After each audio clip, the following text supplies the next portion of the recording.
Macbeth. By William Shakespeare. Act I. Scene I. An open place. Thunder and lightning. Enter 3 witches. First witch. When shall we 3 meet again? In thunder, lightning, or in rain? Second witch. When the hurly-burly's done, when the battle's lost and won. Third witch. That will be ere the set of sun. First witch. Where the place? Second witch. Upon the heath. Third witch. There to meet with Macbeth. First witch. I come, Graymalkin. Second witch. Paddock calls. Third witch. Anon. All. Fair is foul, and foul is fair, hover through the fog and filthy air. Exeunt. Scene 2. A camp near Forres. Alarum within. Enter King Duncan, Malcolm, Denalban, Lennox, with attendants, meeting a bleeding captain. Duncan. What bloody man is that? He can report, as seemeth by his plight, of the revolt the newest state. Malcolm. This is the sergeant who, like a good and hardy soldier, fought 'gainst my captivity. Hail, brave friend. Say to the king the knowledge of the broil as thou didst leave it. Soldier. Doubtful it stood. As 2 spent swimmers that do cling together and choke their art. The merciless Macdonwald, worthy to be a rebel, for to that the multiplying villainies of nature do swarm upon him, from the western isles of kerns and gallowglasses is supplied. And fortune, on his damned quarrel smiling, showed like a rebel's whore. But all's too weak. For brave Macbeth, well he deserves that name, disdaining fortune, with his brandished steel, which smocked with bloody execution, like valor's minion, carved out his passage, till he effaced the slave. Which ne'er shook hands, nor bade farewell to him, till he unseamed him from the nave to the chops, and fixed his head upon our battlements. Duncan. O valiant cousin! Worthy gentleman! Soldier! As whence the sun gins his reflection shipwracking storms and direful thunders break, so from that spring, whence comfort seemed to come discomfort swells. Mark, King of Scotland, Mark, no sooner justice had, with valour armed, compelled these skipping kerns to trust their heels, but the Norwegian lord, surveying vantage, with furbished arms and new supplies of men, began a fresh assault. Duncan. Dismayed not this our captains, Macbeth and Banquo? Soldier. Yes, as sparrows eagles, or the hare the lion. If I say sooth, I must report they were as cannons overcharged with double cracks. So they doubly redoubled strokes upon the foe, except they meant to bathe in reeking wounds, or memorize another Golgotha, I cannot tell, but I am faint, my gashes cry for help. Duncan. So well thy words become thee as thy wounds, they smack of honour both. Go, get him surgeons. Exit captain, attended. Enter Ross and Angus. Who comes here? Malcolm. The worthy Thane of Ross. Lennox. What a haste looks through his eyes. So should he look that seems to speak things strange. Ross. God save the king. Duncan. Whence camest thou, worthy Thane? Ross. From Fife, great king, where the Norwegian banners flout the sky and fan our people cold. Norway himself, with terrible numbers, assisted by that most disloyal traitor, the Thane of Cawdor, began a dismal conflict. Till that Bellona's bridegroom, lapped in proof, confronted him with self-comparisons, point against point, rebellious arm gainst arm, curbing his lavish spirit, and, to conclude, the victory fell on us. Duncan. Great happiness. Ross. That now Sweno, the Norway's king, craves composition, nor would we deign him burial of his men till he disbursed at St. Combs $10,000 to our general use. Duncan. No more that Thane of Cawdor shall deceive our bosom interest. Go pronounce his present death, and with his former title greet Macbeth. Ross. I'll see it done. Duncan. What he hath lost, noble Macbeth hath won. Exeunt. Scene 3. A heath. Thunder. Enter the three witches. First witch. Where hast thou been, sister? Second witch. Killing swine.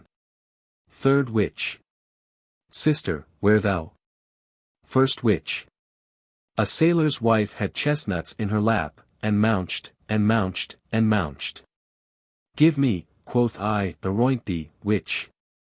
The rump-fed Ranyan cries. Her husband's to Aleppo gone, master tiger, but in a sieve I'll thither sail, and, like a rat without a tail, I'll do, and I'll do. Second witch. I'll give thee a wind. First witch.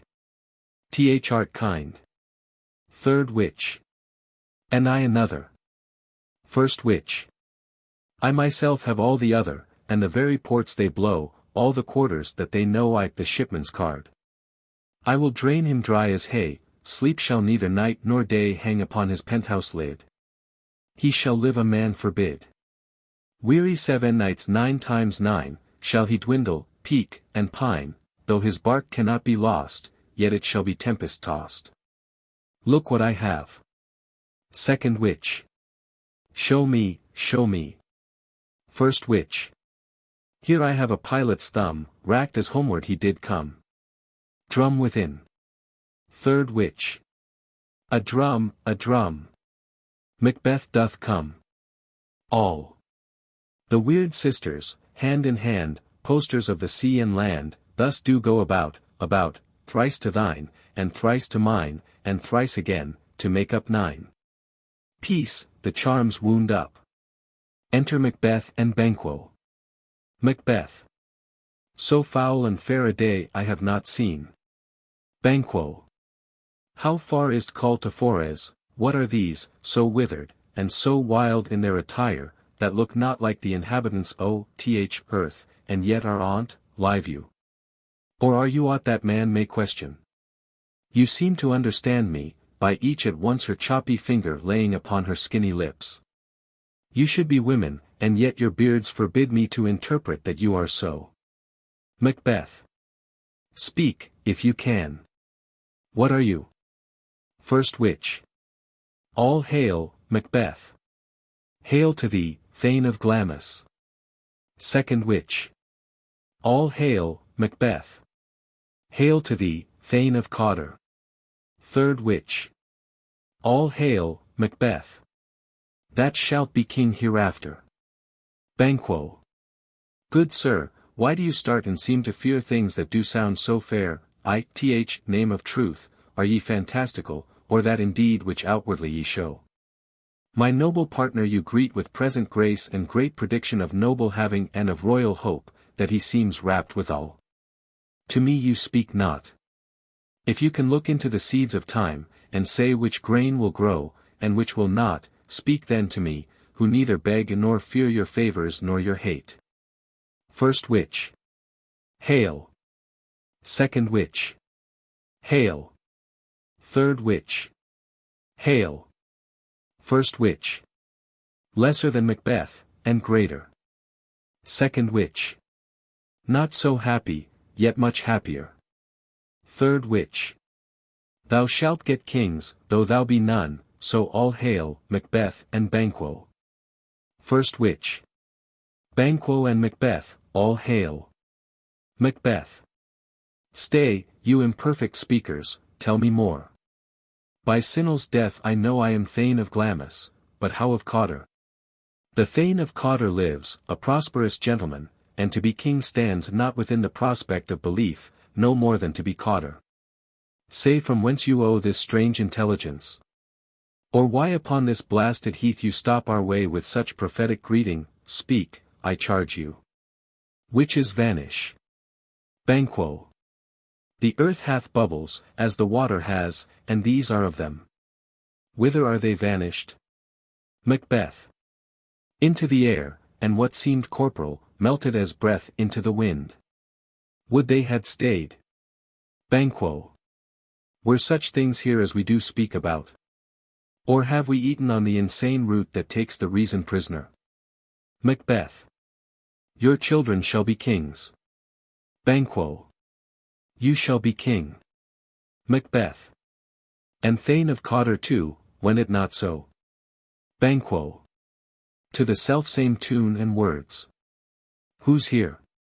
Enter Ross and Angus. Ross. The king hath happily received, Macbeth, the news of thy success, and when he reads thy personal venture in the rebels' fight, his wonders and his praises do contend which should be thine or his, silent with that.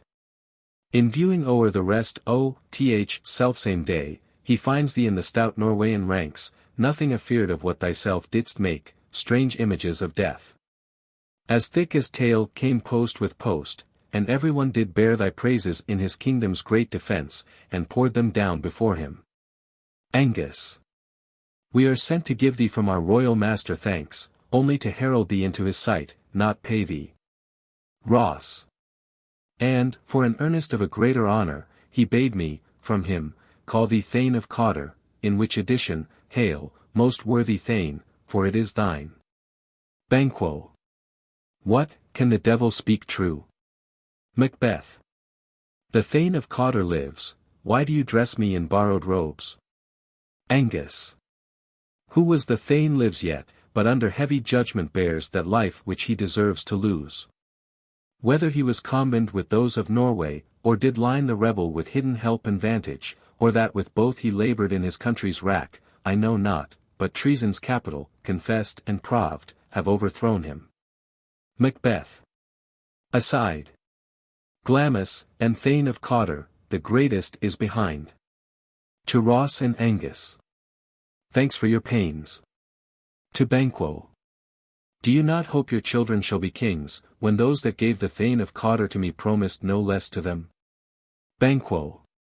That, trusted home, might yet enkindle you unto the crown, besides the Thane of Cawdor. But, 'tis strange, and oftentimes to win us to our harm, the instruments of darkness tell us truths. Win us with honest trifles, to betrace in deepest consequence. Cousins, a word, I pray you. Macbeth. Aside. Two truths are told, as happy prologues to the swelling act of the imperial theme. I thank you, gentlemen. Aside. This supernatural soliciting cannot be ill, cannot be good. If ill, why hath it given me earnest of success, commencing in a truth? I am Thane of Cawdor. If good, why do I yield to that suggestion whose horrid image doth unfix my hair, and make my seated heart knock at my ribs, against the use of nature? Present fears are less than horrible imaginings. My thought, whose murder yet is but fantastical, shakes so my single state of man that function is smothered in surmise, and nothing is but what is not. Banquo. Look, how our partners rapt. Macbeth. Aside. If chance will have me king, why, chance may crown me without my stir. Banquo. New honours come upon him, like our strange garments, cleave not to their mould but with the aid of use. Macbeth. Aside. Come what come may, time and the hour runs through the roughest day. Banquo. Worthy Macbeth, we stay upon your leisure. Macbeth. Give me your favour. My dull brain was wrought with things forgotten. Kind gentlemen, your pains are registered where every day I turn the leaf to read them. Let us toward the king. Think upon what hath chanked, and at more time, the interim having waited, let us speak our free hearts each to other. Banquo. Very gladly. Macbeth. Till then, enough. Come, friends. Exeunt. Scene 4. Forez. A room in the palace. Flourish. Enter Duncan, Malcolm, Denalban, Lennox and attendants. Duncan. Is execution done on Cawdor? Are not those in commission yet returned? Malcolm. My liege, they are not yet come back. But I have spoke with one that saw him die, who did report, that very frankly he confessed his treasons, implored your highness pardon, and set forth a deep repentance. Nothing in his life became him like the leaving it. He died as one that had been studied in his death, to throw away the dearest thing he owed as 'twere a careless trifle. Duncan. There's no art to find the mind's construction in the face, he was a gentleman on whom I built an absolute trust. Enter Macbeth, Banquo, Ross and Angus. O worthiest cousin! The sin of my ingratitude even now was heavy on me. Thou art so far before, that swiftest wing of recompense is slow to overtake thee. Would thou hadst less deserved. That the proportion both of thanks and payment might have been mine. Only I have left to say, more is thy due than more than all can pay. Macbeth. The service and the loyalty I owe, in doing it, pays itself. Your Highness' part is to receive our duties, and our duties are to your throne and state, children and servants, which do but what they should, by doing everything safe toward your love and honor. Duncan. Welcome hither, I have begun to plant thee, and will labor to make thee full of growing. Noble Banquo, that hast no less deserved, nor must be known no less to have done so, let me enfold thee and hold thee to my heart. Banquo. There if I grow, the harvest is your own. Duncan. My plenteous joys, wanton in fullness, seek to hide themselves in drops of sorrow. Sons, kinsmen, thanes, and you whose places are the nearest, know, we will establish our estate upon our eldest, Malcolm, whom we name hereafter the Prince of Cumberland, which honour must not unaccompanied invest him only, but signs of nobleness, like stars, shall shine on all deservers. From hence to Inverness, and bind us further to you. Macbeth. The rest is labour, which is not used for you, I'll be myself the harbinger, and make joyful the hearing of my wife with your approach, so, humbly take my leave. Duncan. My worthy Cotter. Macbeth. Aside. The Prince of Cumberland. That is a step on which I must fall down, or else o'erleap, for in my way it lies. Stars, hide your fires. Let not light see my black and deep desires. The eye wink at the hand, yet let that be, which the eye fears, when it is done, to see. Exit. Duncan. True, worthy Banquo. He is full so valiant, and in his commendations I am fed. It is a banquet to me. Let's after him, whose care is gone before to bid us welcome, it is a peerless kinsman. Flourish. Exeunt. Scene v. Inverness. A room in Macbeth's castle.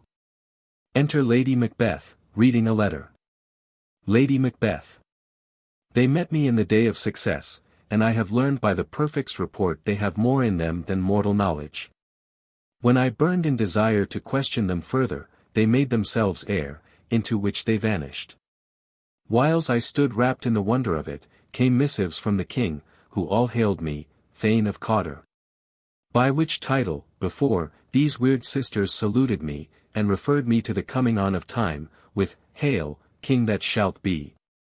This have I thought good to deliver thee, my dearest partner of greatness, that thou mightst not lose the dues of rejoicing, by being ignorant of what greatness is promised thee.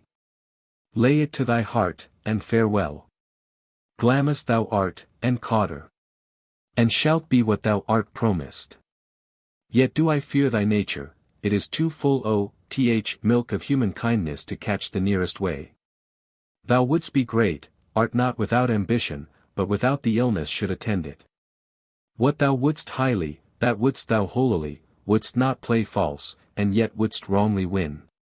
Thou dst have, great Glamis, that which cries, thus thou must do, if thou have it. And that which rather thou dost fear to do, than wishest should be undone. Hie thee hither, that I may pour my spirits in thine ear, and chastise with the valour of my tongue all that impedes thee from the golden round, which fate and metaphysical aid doth seem to have thee crowned withal. Enter a messenger. What is your tidings? Messenger. The king comes here tonight. Lady Macbeth. Thou art mad to say it. Is not thy master with him?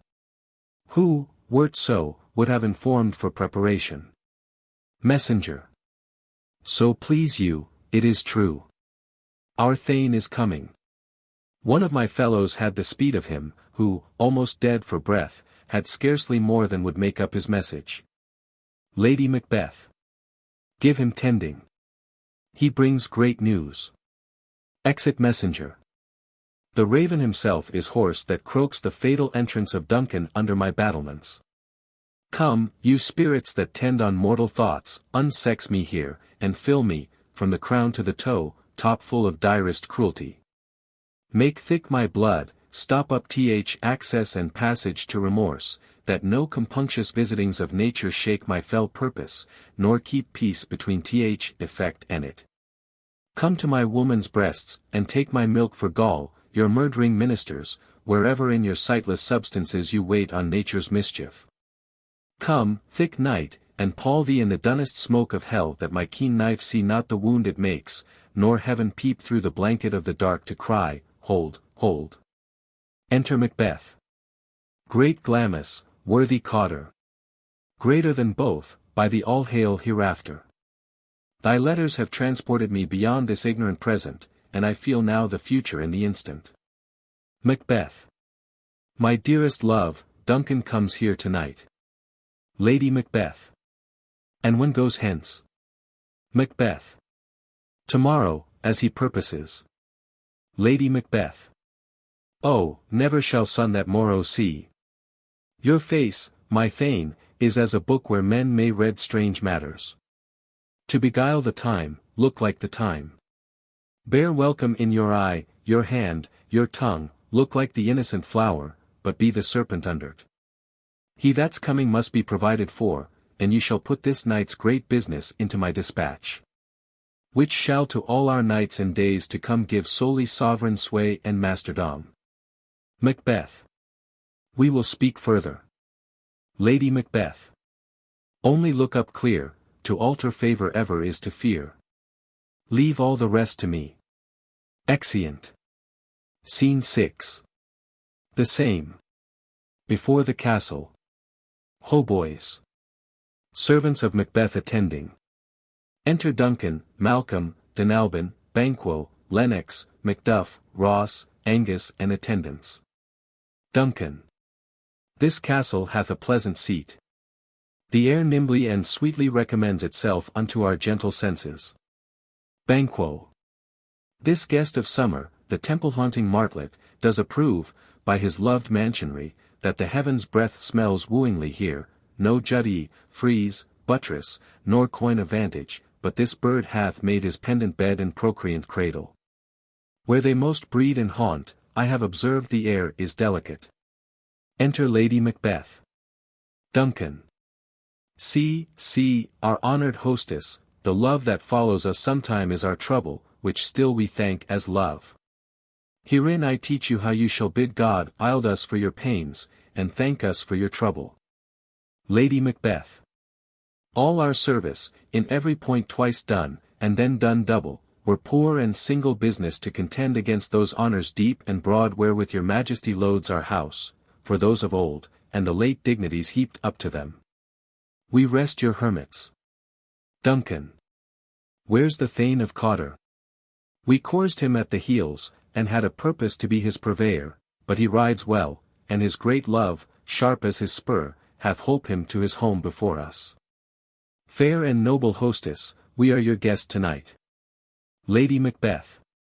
Your servants ever have themselves, and what is theirs, in compt, to make their audit at your highness' pleasure, still to return your own. Duncan. Give me your hand. Conduct me to mine host, we love him highly, and shall continue our graces towards him. By your leave, hostess. Exeunt. Scene 7. The same. A lobby in the castle. Hautboys and torches. Enter, and pass over, a sewer and divers servants with dishes and service. Then enter Macbeth. Macbeth. If it were done when 'tis done, then 'twere well it were done quickly. If assassination could trammel up the consequence, and catch with his surcease success, that but this blow might be the be-all and the end-all, here, but here, upon this bank and shoal of time, we'd jump the life to come. But in these cases we still have judgment here, that we but teach bloody instructions, which being taught, return to plague inventor. This even-handed justice commends ingredients of our poison chalice to our own lips. He's here in double trust, first, as I am his kinsman and his subject, strong both against the deed, then, as his host, who should against his murderer shut the door, not bear the knife myself. Besides, this Duncan hath borne his faculties so meek, hath been so clear in his great office, that his virtues will plead like angels, trumpet-tongued, against the deep damnation of his taking off. And pity, like a naked newborn babe, striding the blast, or heaven's cherubim, or'd upon the sightless couriers of the air, shall blow the horrid deed in every eye, that tears shall drown the wind. I have no spur to prick the sides of my intent, but only vaulting ambition, which o'erleaps itself and falls on other. Enter Lady Macbeth. How now? What news? Lady Macbeth. He has almost supped. Why have you left the chamber? Macbeth. Hath he asked for me? Lady Macbeth. Know you not he has? Macbeth. We will proceed no further in this business, he hath honoured me of late. And I have bought golden opinions from all sorts of people, which would be worn now in their newest gloss, not cast aside so soon. Lady Macbeth. Was the hope drunk wherein you dressed yourself? Hath it slept since? And wakes it now, to look so green and pale at what it did so freely?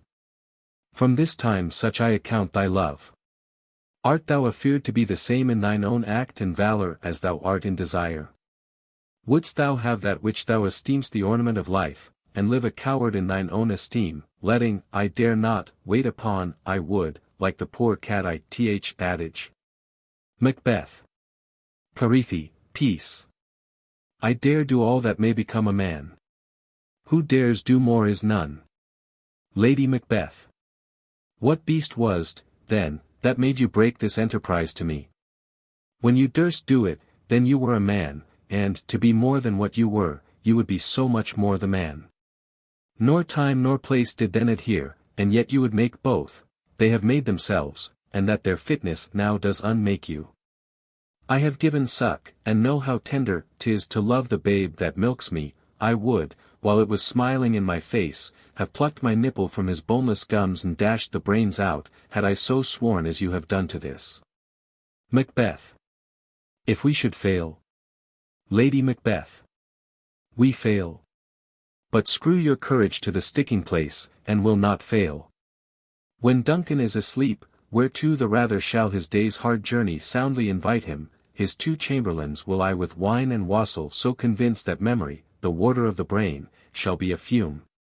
And the receipt of reason a limbeck only, when in swinish sleep their drenched natures lie as in a death, what cannot you and I perform upon unguarded Duncan? What not put upon his spongy officers, who shall bear the guilt of our great quell? Macbeth. Bring forth men children only, for thy undaunted metal should compose nothing but males. Will it not be received, when we have marked with blood those sleepy two of his own chamber, and us their very daggers, that they have done't? Lady Macbeth. Who dares receive it other, as we shall make our griefs and clamour roar upon his death? Macbeth. I am settled, and bend up each corporal agent to this terrible feat away, and mock the time with fairest show, false face must hide what the false heart doth know. Exeunt. Act 2. Scene I, Inverness. Court within the castle. Enter Banquo and Fleance with a torch before him. Banquo. How goes the night, boy? Fleance. The moon is down, I have not heard the clock. Banquo. And she goes down at 12. Fleance. I take't, 'tis later, sir. Banquo. Hold, take my sword. There's husbandry in heaven, their candles are all out. Take thee that too. A heavy summons lies like lead upon me, and yet I would not sleep. Merciful powers, restrain in me the cursed thoughts that nature gives way to in repose. Enter Macbeth and a servant with a torch. Give me my sword. Who's there? Macbeth. A friend. Banquo. What, sir, not yet at rest. The king's abed, he hath been in unusual pleasure and sent forth great largesse to your offices. This diamond he greets your wife withal, by the name of most kind hostess, and shut up in measureless content. Macbeth. Being unprepared, our will became the servant to defect, which else should free have wrought. Banquo. All's well. I dreamt last night of the three weird sisters, to you they have showed some truth. Macbeth. I think not of them, yet, when we can entreat an hour to serve, we would spend it in some words upon that business, if you would grant the time. Banquo. At your kind's leisure. Macbeth. If you shall cleave to my consent, when 'tis, it shall make honor for you. Banquo. So I lose none in seeking to augment it, but still keep my bosom franchise, and allegiance clear, I shall be counselled. Macbeth. Good repose the while. Banquo. Thanks, sir, the like to you. Exeunt Banquo and Fleance. Macbeth. Go bid thy mistress, when my drink is ready, she strike upon the bell. Get thee to bed. Exit servant. Is this a dagger which I see before me, the handle toward my hand? Come, let me clutch thee, I have thee not, and yet I see thee still. Art thou not, fatal vision, sensible to feeling as to sight? Or art thou but a dagger of the mind, a false creation, proceeding from the heat-oppressed brain? I see thee yet, in form as palpable as this which now I draw. Thou marshalst me the way that I was going, and such an instrument I was to use. Mine eyes are made the fool's the other senses, or else worth all the rest, I see thee still, and on thy blade and dudgeon, gouts of blood, which was not so before. There's no such thing. It is the bloody business which informs thus to mine eyes. Now o'er the one half-world nature seems dead, and wicked dreams abuse the curtained sleep. Witchcraft celebrates pale Hecate's offerings. And withered murder, alarmed by his sentinel, the wolf, whose howls his watch, thus with his stealthy pace, with Tarquin's ravishing strides, towards his design moves like a ghost. Thou sure and firm set earth, hear not my steps, which way they walk, for fear thy very stones prate of my whereabout, and take the present horror from the time, which now suits with it. Whiles I threat, he lives. Words to the heat of deeds too cold breath gives. A bell rings. I go, and it is done. The bell invites me. Hear it not, Duncan, for it is a knell that summons thee to heaven or to hell. Exit. Scene 2. The same. Enter Lady Macbeth. Lady Macbeth. That which hath made them drunk hath made me bold, what hath quenched them hath given me fire. Hark, peace. It was the owl that shrieked, the fatal bellman, which gives the sternst good night. He is about it. The doors are open. And the surfeited grooms do mock their charge with snores. I have drugged their possets, that death and nature do contend about them, whether they live or die. Macbeth. Within. Who's there, what, ho? Lady Macbeth. Alack! I am afraid they have a-whacked, and 'tis not done. Attempt and not the deed confounds us. Hark, I laid their daggers ready, he could not miss them. Had he not resembled my father as he slept, I had done't, my husband. Enter Macbeth. Macbeth. I have done the deed. Didst thou not hear a noise? Lady Macbeth. I heard the owls scream and the crickets cry. Did not you speak? Macbeth. When? Lady Macbeth. Now. Macbeth. As I descended. Lady Macbeth. I. Macbeth. Hark. Who lies second chamber? Lady Macbeth. Denalban. Macbeth. This is a sorry sight. Looking on his hands. Lady Macbeth. A foolish thought, to say a sorry sight. Macbeth. There's one did laugh in sleep, and one cried, murder. That they did wake each other, I stood and heard them. But they did say their prayers, and addressed them again to sleep. Lady Macbeth. There are two lodg together. Macbeth. One cried, God bless us. And, Amen, the other, as they had seen me with these hangman's hands.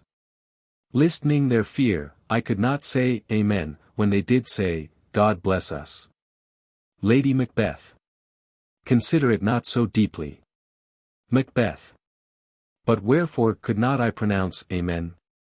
I had most need of blessing, and Amen stuck in my throat. Lady Macbeth. These deeds must not be thought after these ways, so, it will make us mad. Macbeth. Methought I heard a voice cry, sleep no more.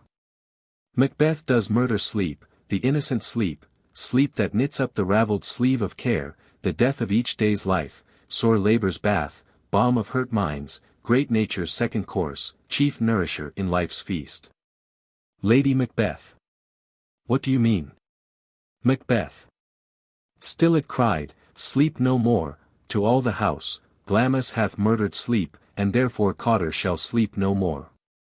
Macbeth shall sleep no more. Lady Macbeth. Who was it that thus cried? Why, worthy Thane, you do unbend your noble strength to think so brainsickly of things. Go get some water, and wash this filthy witness from your hand. Why did you bring these daggers from the place? They must lie there, go carry them, and smear the sleepy grooms with blood. Macbeth. I'll go no more, I am afraid to think what I have done, look on again I dare not. Lady Macbeth. Infirm of purpose. Give me the daggers. The sleeping and the dead are but as pictures. 'Tis the eye of childhood that fears a painted devil. If he do bleed, I'll gild the faces of the grooms withal, for it must seem their guilt. Exit. Knocking within. Macbeth. Whence is that knocking? How is with me, when every noise appalls me? What hands are here? Ha, they pluck out mine eyes. Will all great Neptune's ocean wash this blood clean from my hand? No, this my hand will rather the multitudinous seas incarnadine, making the green one red. Enter Lady Macbeth. Lady Macbeth. My hands are of your colour, but I shame to wear a heart so white. Knocking within. I hear knocking at the south entry, retire we to our chamber. A little water clears us of this deed, how easy is it then? Your constancy hath left you unattended. Knocking within. Hark, more knocking. Get on your nightgown, lest occasion call us and show us to be watchers. Be not lost so poorly in your thoughts. Macbeth. To know my deed, 'twere best not know myself.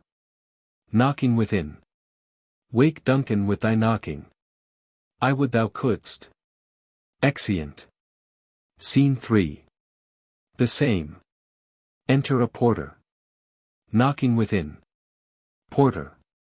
Here's a knocking indeed. If a man were porter of Hell Gate, he should have old turning the key. Knocking. Knock, knock, knock. Who's there? Name of Beelzebub. Here's a farmer that hanged himself on the expectation of plenty, come in time, have napkins enow about you, here you'll sweat for't. Knocking. Knock, knock.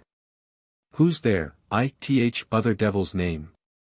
Faith, here's an equivocator, that could swear in both the scales against either scale, who committed treason enough for God's sake, yet could not equivocate to heaven. Oh, come in, equivocator. Knocking. Knock, knock, knock. Who's there? Faith, here's an English tailor come hither, for stealing out of a French hose, come in, tailor, here you may roast your goose. Knocking. Knock, knock. Never at quiet. What are you, but this place is too cold for hell. I'll devil porter it no further, I had thought to have let in some of all professions, that go the primrose way to everlasting bonfire. Knocking. Anon, anon. I pray you, remember the porter. Opens the gate. Enter Macduff and Lennox. Macduff. Was it so late, friend, ere you went to bed, that you do lie so late? Porter. Faith, sir, we were carousing till the second cock, and drink, sir, is a great provoker of three things. Macduff. What three things does drink especially provoke? Porter. Marry, sir, nose painting, sleep, and urine. Lechery, sir, it provokes and unprovokes, it provokes the desire, but it takes away the performance. Therefore much drink may be said to be an equivocator with lechery, it makes him, and it mars him. It sets him on, and it takes him off, it persuades him, and disheartens him, makes him stand to, and not stand to, in conclusion, equivocates him in a sleep, and giving him the lie, leaves him. Macduff. I believe drink gave thee the lie last night. Porter. That it did, sir, the very throat on me, but I requited him for his lie, and, I think, being too strong for him, though he took up my legs sometime, yet I made a shift to cast him. Macduff. Is thy master stirring? Enter Macbeth. Our knocking has awakened him, here he comes. Lennox. Good morrow, noble sir. Macbeth. Good morrow, both. Macduff. Is the king stirring, worthy Thane? Macbeth. Not yet. Macduff. He did command me to call timely on him. I have almost slipped the hour. Macbeth. I'll bring you to him. Macduff. I know this is a joyful trouble to you, but yet 'tis one. Macbeth. The labor we delight in physics pain. This is the door. Macduff. I'll make so bold to call. For 'tis my limited service. Exit Macduff. Lennox. Goes the king hence today? Macbeth. He does. He did appoint so. Lennox. The night has been unruly, where we lay, our chimneys were blown down and, as they say, lamentings heard air, strange screams of death, and prophesying, with accents terrible, of dire combustion and confused events. New hatched to the woeful time. The obscure bird clamoured the livelong night. Some say the earth was feverous, and did shake. Macbeth. 'Twas a rough night. Lennox. My young remembrance cannot parallel a fellow to it. Enter Macduff. Macduff. O horror, horror, horror! Tongue nor heart cannot conceive nor name thee. Macbeth. Lennox. What's the matter?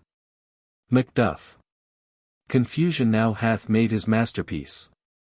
Most sacrilegious murder hath broke ope the Lord's anointed temple, and stole thence the life building. Macbeth. What is't you say? The life? Lennox. Mean you his majesty? Macduff. Approach the chamber, and destroy your sight with a new gorgon. Do not bid me speak. See, and then speak yourselves. Exeunt Macbeth and Lennox. Awake, awake. Ring the alarum bell. Murder and treason. Banquo and Denalban. Malcolm. Awake. Shake off this downy sleep, death's counterfeit, and look on death itself. Up, up, and see the great doom's image. Malcolm. Banquo. As from your graves rise up, and walk like sprites to countenance this horror. Alarum bell rings. Enter Lady Macbeth. Lady Macbeth. What's the business, that such a hideous trumpet calls to parley the sleepers of the house? Speak, speak. Macduff. O gentle lady, 'tis not for you to hear what I can speak, the repetition, in a woman's ear, would murder as it fell. Enter Banquo. O Banquo, Banquo. Our royal master's murdered. Lady Macbeth. Woe, alas! What, in our house? Banquo. Too cruel anywhere. Dear Duff, I prythee, contradict thyself, and say it is not so. Enter Macbeth and Lennox with Ross. Macbeth. Had I but died an hour before this chance, I had lived a blessed time. For, from this instant there's nothing serious in mortality. All is but toys, renown and grace is dead, the wine of life is drawn, and the mere lees is left this vault to brag of. Enter Malcolm and Dunalban. Dunalban. What is amiss? Macbeth. You are, and do not note, the spring, the head, the fountain of your blood is stopped, the very source of it is stopped. Macduff. Your royal father's murdered. Malcolm. Oh, by whom? Lennox. Those of his chamber, as it seemed, had done't, their hands and faces were all badged with blood, so were their daggers, which, unwhipped, we found upon their pillows. They starred, and were distracted, no man's life was to be trusted with them. Macbeth. Oh, yet I do repent me of my fury, that I did kill them. Macduff. Wherefore did you so? Macbeth. Who can be wise, amazed, temperate, and furious, loyal and neutral, in a moment? No man, expedition of my violent love outrun the pauser, reason. Here lay Duncan, his silver skin lacked with his golden blood. And his gashed stabs looked like a breach in nature for ruin's wasteful entrance. There, the murderers, steeped in the colors of their trade, their daggers unmannily breached with gore. Who could refrain, that had a heart to love, and in that heart courage to makes love known? Lady Macbeth. Help me hence, ho! Macduff. Look to the lady. Malcolm. Why do we hold our tongues, that most may claim this argument for ours? Dunalban. What should be spoken here, where our fate, hid in an auger hole, may rush, and seize us? Let's away. Our tears are not yet brewed. Malcolm. Nor our strong sorrow upon the foot of motion. Banquo. Look to the lady. Lady Macbeth is carried out. And when we have our naked frailties hid, that suffer in exposure, let us meet, and question this most bloody piece of work to know it further. Fears and scruples shake us, in the great hand of God I stand. And thence against the undivulged pretense I fight of treasonous malice. Macduff. And so do I. All. So all. Macbeth. Let's briefly put on manly readiness, and meet hall together. All. Well contented. Exeunt all but Malcolm and Dunalban. Malcolm. What will you do? Let's not consort with them, to show an unfelt sorrow is an office which the false man does easy. I'll to England. Dunalban. To Ireland, I. Our separated fortune shall keep us both the safer. Where we are, there's daggers in men's smiles, the near in blood, the nearer bloody. Malcolm. This murderous shaft that's shot hath not yet lighted, and our safest way is to avoid the aim. Therefore to horse. And let us not be dainty of leave-taking, but shift away.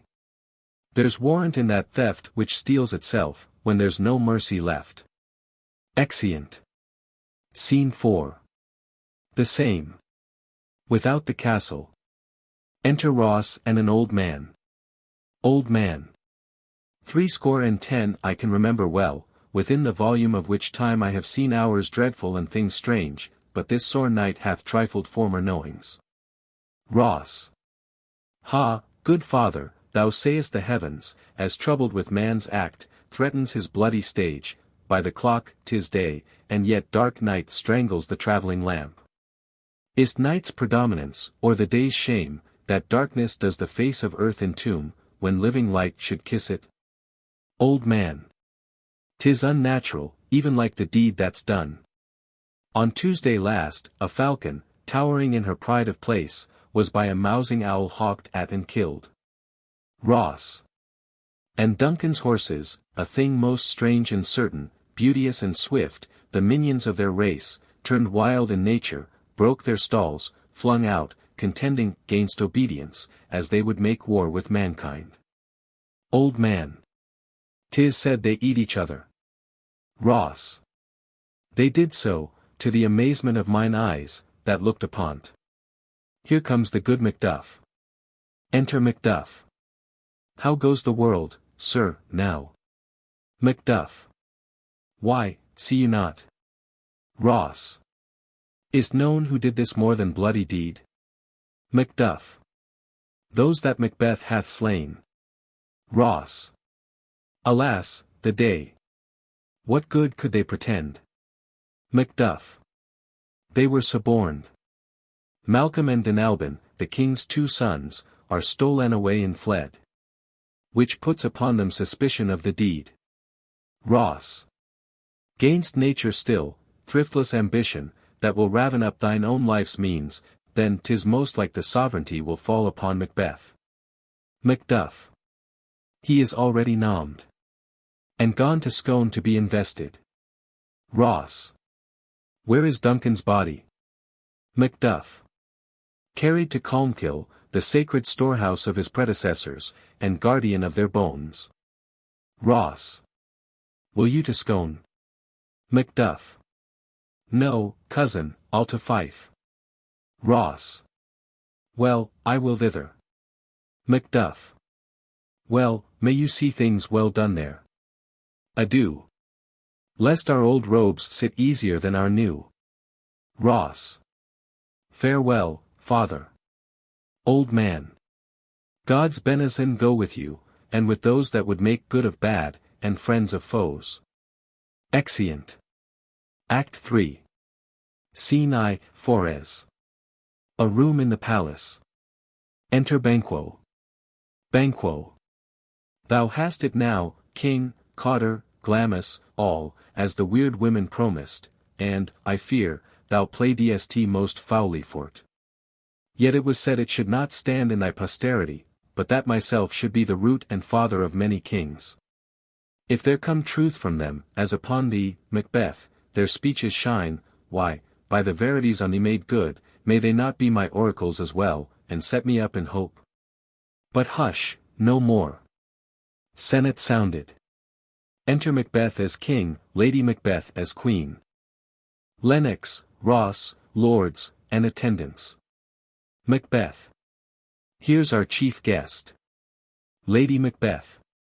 If he had been forgotten, it had been as a gap in our great feast, and all thing unbecoming. Macbeth. Tonight we hold a solemn supper, sir, and I'll request your presence. Banquo. Let your highness command upon me, to the which my duties are with a most indissoluble tie for ever knit. Macbeth. Ride you this afternoon? Banquo. Ay, my good lord. Macbeth.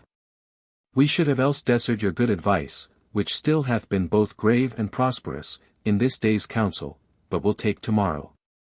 Is't far you ride? Banquo. As far, my lord, as will fill up the time, twixt this and supper, go not my horse the better, I must become a borrower of the night, for a dark hour or twain. Macbeth. Fail not our feast. Banquo. My lord, I will not. Macbeth. We hear our bloody cousins are bestowed in England and in Ireland, not confessing their cruel parricide, filling their hearers with strange invention. But of that tomorrow, when therewithal we shall have cause of state craving us jointly. Hie you to horse, adieu, till you return at night. Goes Fleance with you? Banquo. Ay, my good lord, our time does call upon's. Macbeth. I wish your horses swift and sure of foot, and so I do commend you to their backs. Farewell. Exit Banquo. Let every man be master of his time till 7 at night, to make society the sweeter welcome, we will keep ourself till supper time alone, while then, God be with you. Exeunt Lady Macbeth, lords, and Sirrah, a word with you. Attend those men our pleasure. Servant. They are, my lord, without the palace gate. Macbeth. Bring them before us. Exit servant. To be thus is nothing, but to be safely thus. Our fears in Banquo stick deep, and in his royalty of nature reigns that which would be feared, 'tis much he dares, and, to that dauntless temper of his mind, he hath a wisdom that doth guide his valor to act in safety. There is none but he whose being I do fear, and under him my genius is rebucked, as, it is said, Mark Antony's was by Caesar. He chid the sisters when first they put the name of king upon me, and bade them speak to him. Then, prophet-like, they hailed him father to a line of kings, upon my head they placked a fruitless crown, and put a barren sceptre in my gripe, thence to be wrenched with an unlineal hand, no son of mine succeeding. If be so, for Banquo's issue have I filled my mind, for them the gracious Duncan have I murdered, put rancors in the vessel of my peace only for them. And mine eternal jewel given to the common enemy of man, to make them kings, the seed of Banquo kings. Rather than so, come, fate, into the list, and champion me to th utterance, who's there? Enter servant with 2 murderers. Now go to the door, and stay there till we call. Exit servant. Was it not yesterday we spoke together? First murderer. It was, so please your highness. Macbeth. Well then, now have you considered of my speeches? Know that it was he, in the times past, which held you so under fortune, which you thought had been our innocent self. This I made good to you in our last conference, passed in probation with you how you were borne in hand, how crossed, the instruments, who wrought with them, and all things else that might to half a soul and to a notion crased say. Thus did Banquo. First murderer. You made it known to us. Macbeth. I did so, and went further, which is now our point of second meeting. Do you find your patience so predominant in your nature, that you can let this go? Are you so gospelled, to pray for this good man and for his issue, whose heavy hand hath bowed you to the grave, and beggared yours forever? First murderer. We are men, my liege. Macbeth. Aye, in the catalogue ye go for men. As hounds, and greyhounds, mongrels, spaniels, curs, shaws, water-rugs, and demi-wolves are clept all by the name of dogs, the valued file distinguishes the swift, the slow, the subtle, the housekeeper, the hunter. Every one according to the gift which bounteous nature hath in him clost. Whereby he does receive particular addition, from the bill that writes them all alike, and so of men. Now, if you have a station in the file, not I, th worst rank of manhood, sate. And I will put that business in your bosoms, whose execution takes your enemy off, grapples you to the heart and love of us, who were our health but sickly in his life, which in his death were perfect. Second murderer. I am one, my liege, whom the vile blows and buffets of the world hath so incensed that I am reckless what I do to spite the world. First murderer. And I another, so weary with disasters, tugged with fortune, that I would set my life on any chance, to mend it or be rid on't. Macbeth. Both of you know Banquo was your enemy. Both murderers. True, my lord. Macbeth. So is he mine. And in such bloody distance, that every minute of his being thrusts against my nearest of life. And though I could with barefact power sweep him from my sight, and bid my will avouch it, yet I must not, for certain friends that are both his and mine, whose loves I may not drop. But wail his fall who I myself struck down, and thence it is that I to your assistance do make love, masking the business from the common eye for sundry weighty reasons. Second murderer. We shall, my lord, perform what you command us. First murderer. Though our lives. Macbeth. Your spirits shine through you. Within this hour at most, I will advise you where to plant yourselves, acquaint you with the perfect spy time, the moment on't, for it must be done tonight in something from the palace, always thought that I require a clearness. And with him, to leave no rubs nor botches in the work, Fleance his son, that keeps him company, whose absence is no less material to me than is his father's, must embrace the fate of that dark hour. Resolve yourselves apart. I'll come to you anon. Both murderers. We are resolved, my lord. Macbeth. I'll call upon you straight, abide within. Exeunt murderers. It is concluded. Banquo, thy soul's flight, if it find heaven, must find it out tonight. Exit. Scene 2. The same. Another room in the palace. Enter Lady Macbeth and a servant. Lady Macbeth. Is Banquo gone from court? Servant. Aye, madam, but returns again tonight. Lady Macbeth. Say to the king, I would attend his leisure for a few words. Servant. Madam, I will. Exit. Lady Macbeth.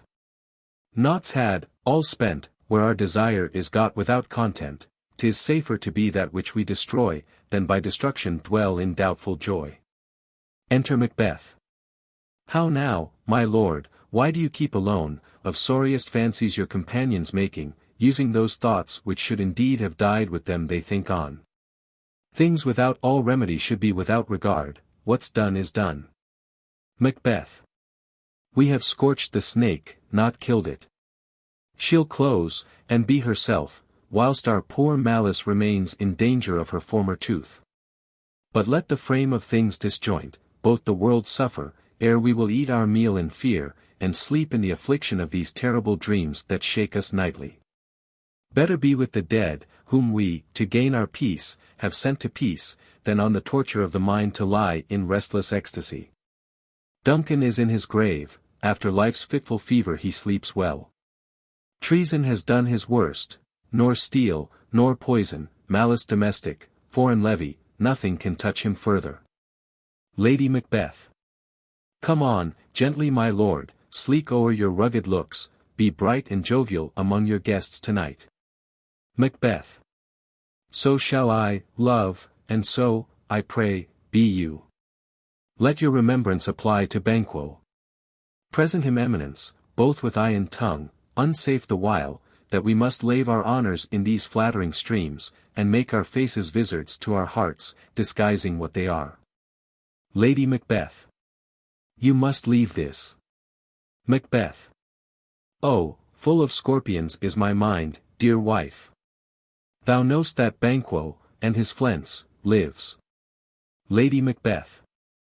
But in them nature's copies not etern. Macbeth. There's comfort yet, they are assailable. Then be thou jocund.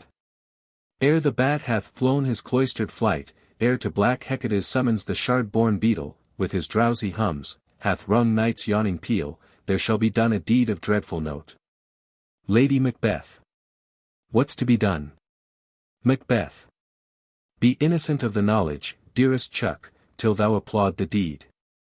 Come, sealing night, scarf up the tender eye of pitiful day, and with thy bloody and invisible hand cancel and tear to pieces that great bond which keeps me pale. Light thickens, and the crow makes wing to rookie wood. Good things of day begin to droop and drowse, whiles night's black agents to their praise do rouse. Thou marvelst at my words, but hold thee still. Things bad begun make strong themselves by ill. So, Carithe, go with me.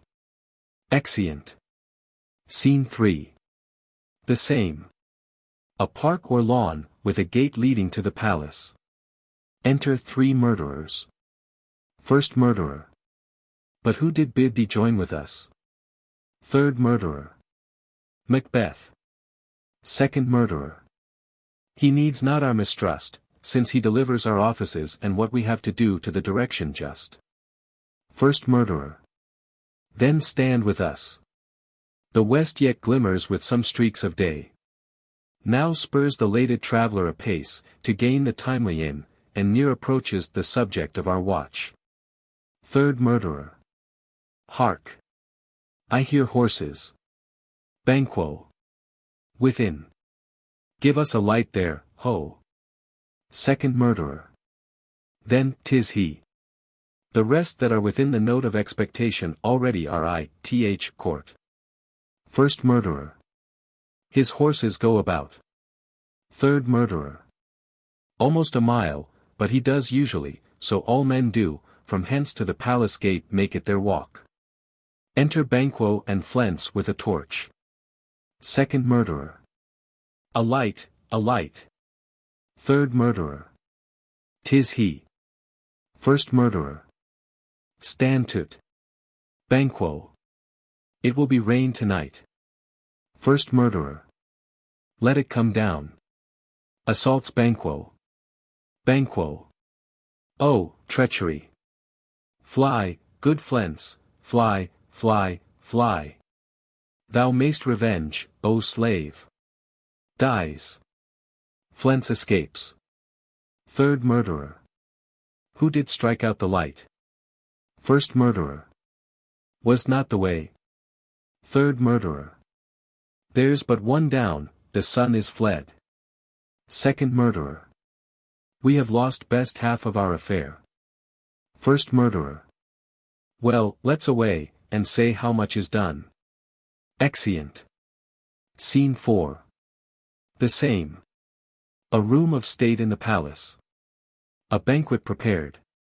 Enter Macbeth, Lady Macbeth, Ross, Lennox, lords and attendants. Macbeth. You know your own degrees, sit down. At first and last the hearty welcome. Lords. Thanks to your majesty. Macbeth. Ourself will mingle with society, and play the humble host. Our hostess keeps her state. But, in best time, we will require her welcome. Lady Macbeth. Pronounce it for me, sir, to all our friends, for my heart speaks they are welcome. Enter first murderer to the door. Macbeth. See, they encounter thee with their heart's thanks. Both sides are even, here I'll sit midst. Be large in mirth, anon will drink a measure the table round. There's blood upon thy face. Murderer. 'Tis Banquo's then. Macbeth. 'Tis better thee without than he within. Is he dispatched? Murderer. My lord, his throat is cut. That I did for him. Macbeth. Thou art the best, cutthroats, yet he's good that did the like for Fleance, if thou didst it, thou art the nonpareil. Murderer. Most royal sir, Fleance is scapt. Macbeth. Then comes my fit again, I had else been perfect, whole as the marble, founded as the rock, as broad and general as the casing air, but now I am cabined, cribbed, confined, bound into saucy doubts and fears. But Banquo's safe. Murderer. Ay, my good lord. Safe in a ditch he bides, with 20 trenched gashes on his head, the least a death to nature. Macbeth. Thanks for that. There the grown serpent lies. The worm that's fled hath nature that in time will venom breed, no teeth for present. Get thee gone, tomorrow we'll hear, ourselves, again. Exit murderer. Lady Macbeth. My royal lord, you do not give the cheer, the feast is sold that is not often vouched, while 'tis a making, 'tis given with welcome. To feed were best at home, from thence the sauce to meat is ceremony, meeting were bare without it. The ghost of Banquo rises, and sits in Macbeth's place. Macbeth. Sweet remembrancer, now, good digestion wait on appetite, and health on both. Lennox. May't please your highness sit. Macbeth. Here had we now our country's honour roofed, were the gracked person of our Banquo present, who may I rather challenge for unkindness than pity for mischance. Ross. His absence, sir, lays blame upon his promise. Pleased your highness to grace us with your royal company. Macbeth. The table's full. Lennox. Here is a place reserved, sir. Macbeth. Where? Lennox. Here, my good lord. What is that moves your highness? Macbeth. Which of you have done this? Lords. What, my good lord? Macbeth. Thou canst not say I did it. Never shake thy gory locks at me. Ross. Gentlemen, rise, his highness is not well. Lady Macbeth. Sit, worthy friends. My lord is often thus, and hath been from his youth, pray you, keep seat, the fit is momentary, upon a thought he will again be well. If much you note him, ye shall offend him, and extend his passion. Feed, and regard him not. Are you a man? Macbeth. I, and a bold one, that dare look on that which might appall the devil. Lady Macbeth. Oh, proper stuff. This is the very painting of your fear, this is the air-drawn dagger which you said, led you to Duncan.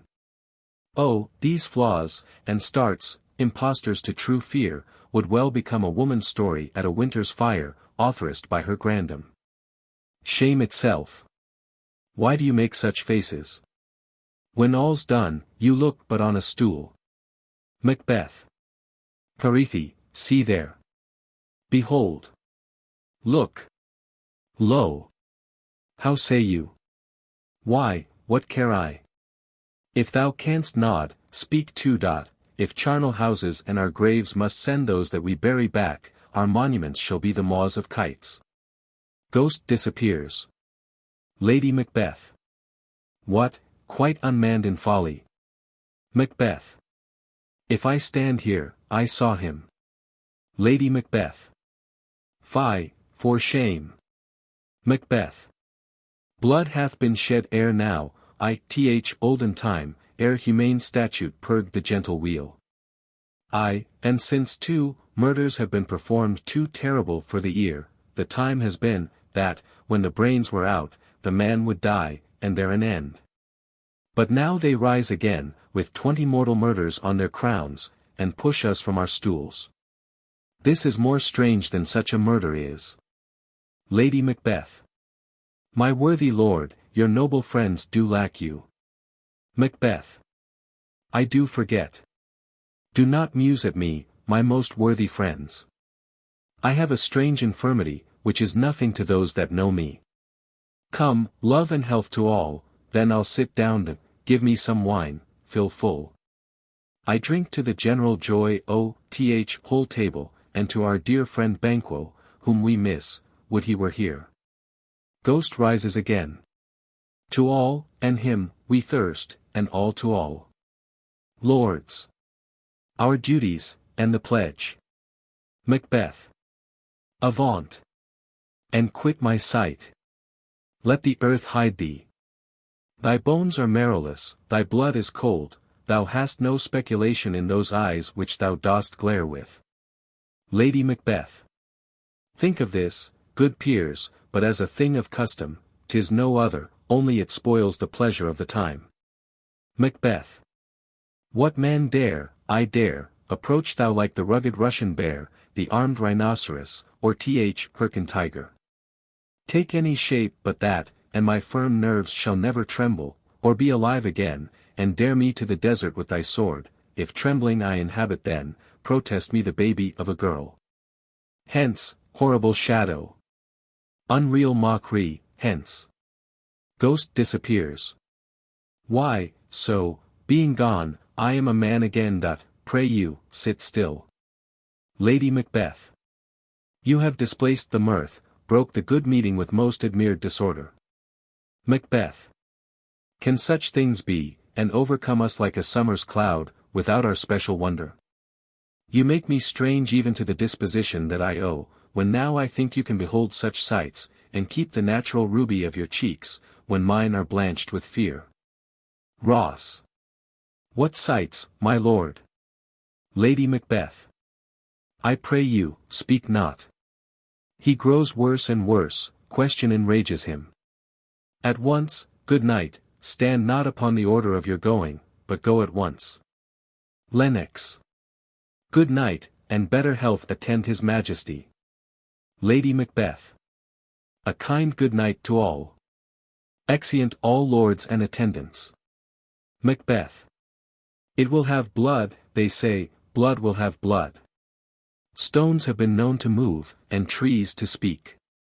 Augurs, and understood relations, have by magpies, and choughs, and rooks, brought forth the secrets man of blood. What is the night? Lady Macbeth. Almost at odds with morning, which is which? Macbeth. How say'st thou, that Macduff denies his person at our great bidding? Lady Macbeth. Did you send to him, sir? Macbeth. I hear it by the way, but I will send. There's not a one of them but in his house I keep a servant feed. I will tomorrow, and betimes I will, to the weird sisters, more shall they speak, for now I am bent to know, by the worst means, the worst. For mine own good, all causes shall give way, I am in blood stepped in so far that, should I wade no more, returning were as tedious as go o'er. Strange things I have in head, that will to hand, which must be acted ere they may be scanned. Lady Macbeth. You lack the season of all natures, sleep. Macbeth. Come, will to sleep. My strange and self-abuse is the initiate fear that wants hard use. We are yet but young indeed. Exeunt. Scene V. The heath. Thunder. Enter the three witches meeting Hecate. First witch. Why, how now, Hecate? You look angrily. Hecate. Have I not reason, beldams as you are, saucy and overbold? How did you dare to trade and traffic with Macbeth in riddles and affairs of death? And I, the mistress of your charms, the close contriver of all harms, was never called to bear my part, or show the glory of our art.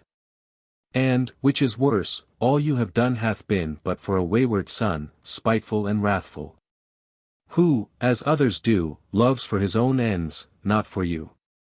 But make amends now, get you gone, and at the pit of Acheron meet me morning, thither he will come to know his destiny. Your vessels and your spells provide, your charms, and everything beside. I am for air, this night I'll spend unto a dismal and a fatal end. Great business must be wrought ere noon. Upon the corner of the moon there hangs a vaporous drop profound. I'll catch it ere it come to ground, and that, distilled by magic sleights, shall raise such artificial sprites, as, by the strength of their illusion, shall draw him on to his confusion. He shall spurn fate, scorn death, and bear his hopes, both wisdom, grace, and fear. And you all know, security is mortal's chiefest enemy. Music and song within, come away, and hark! I am called. My little spirit, see, sits in a foggy cloud and stays for me.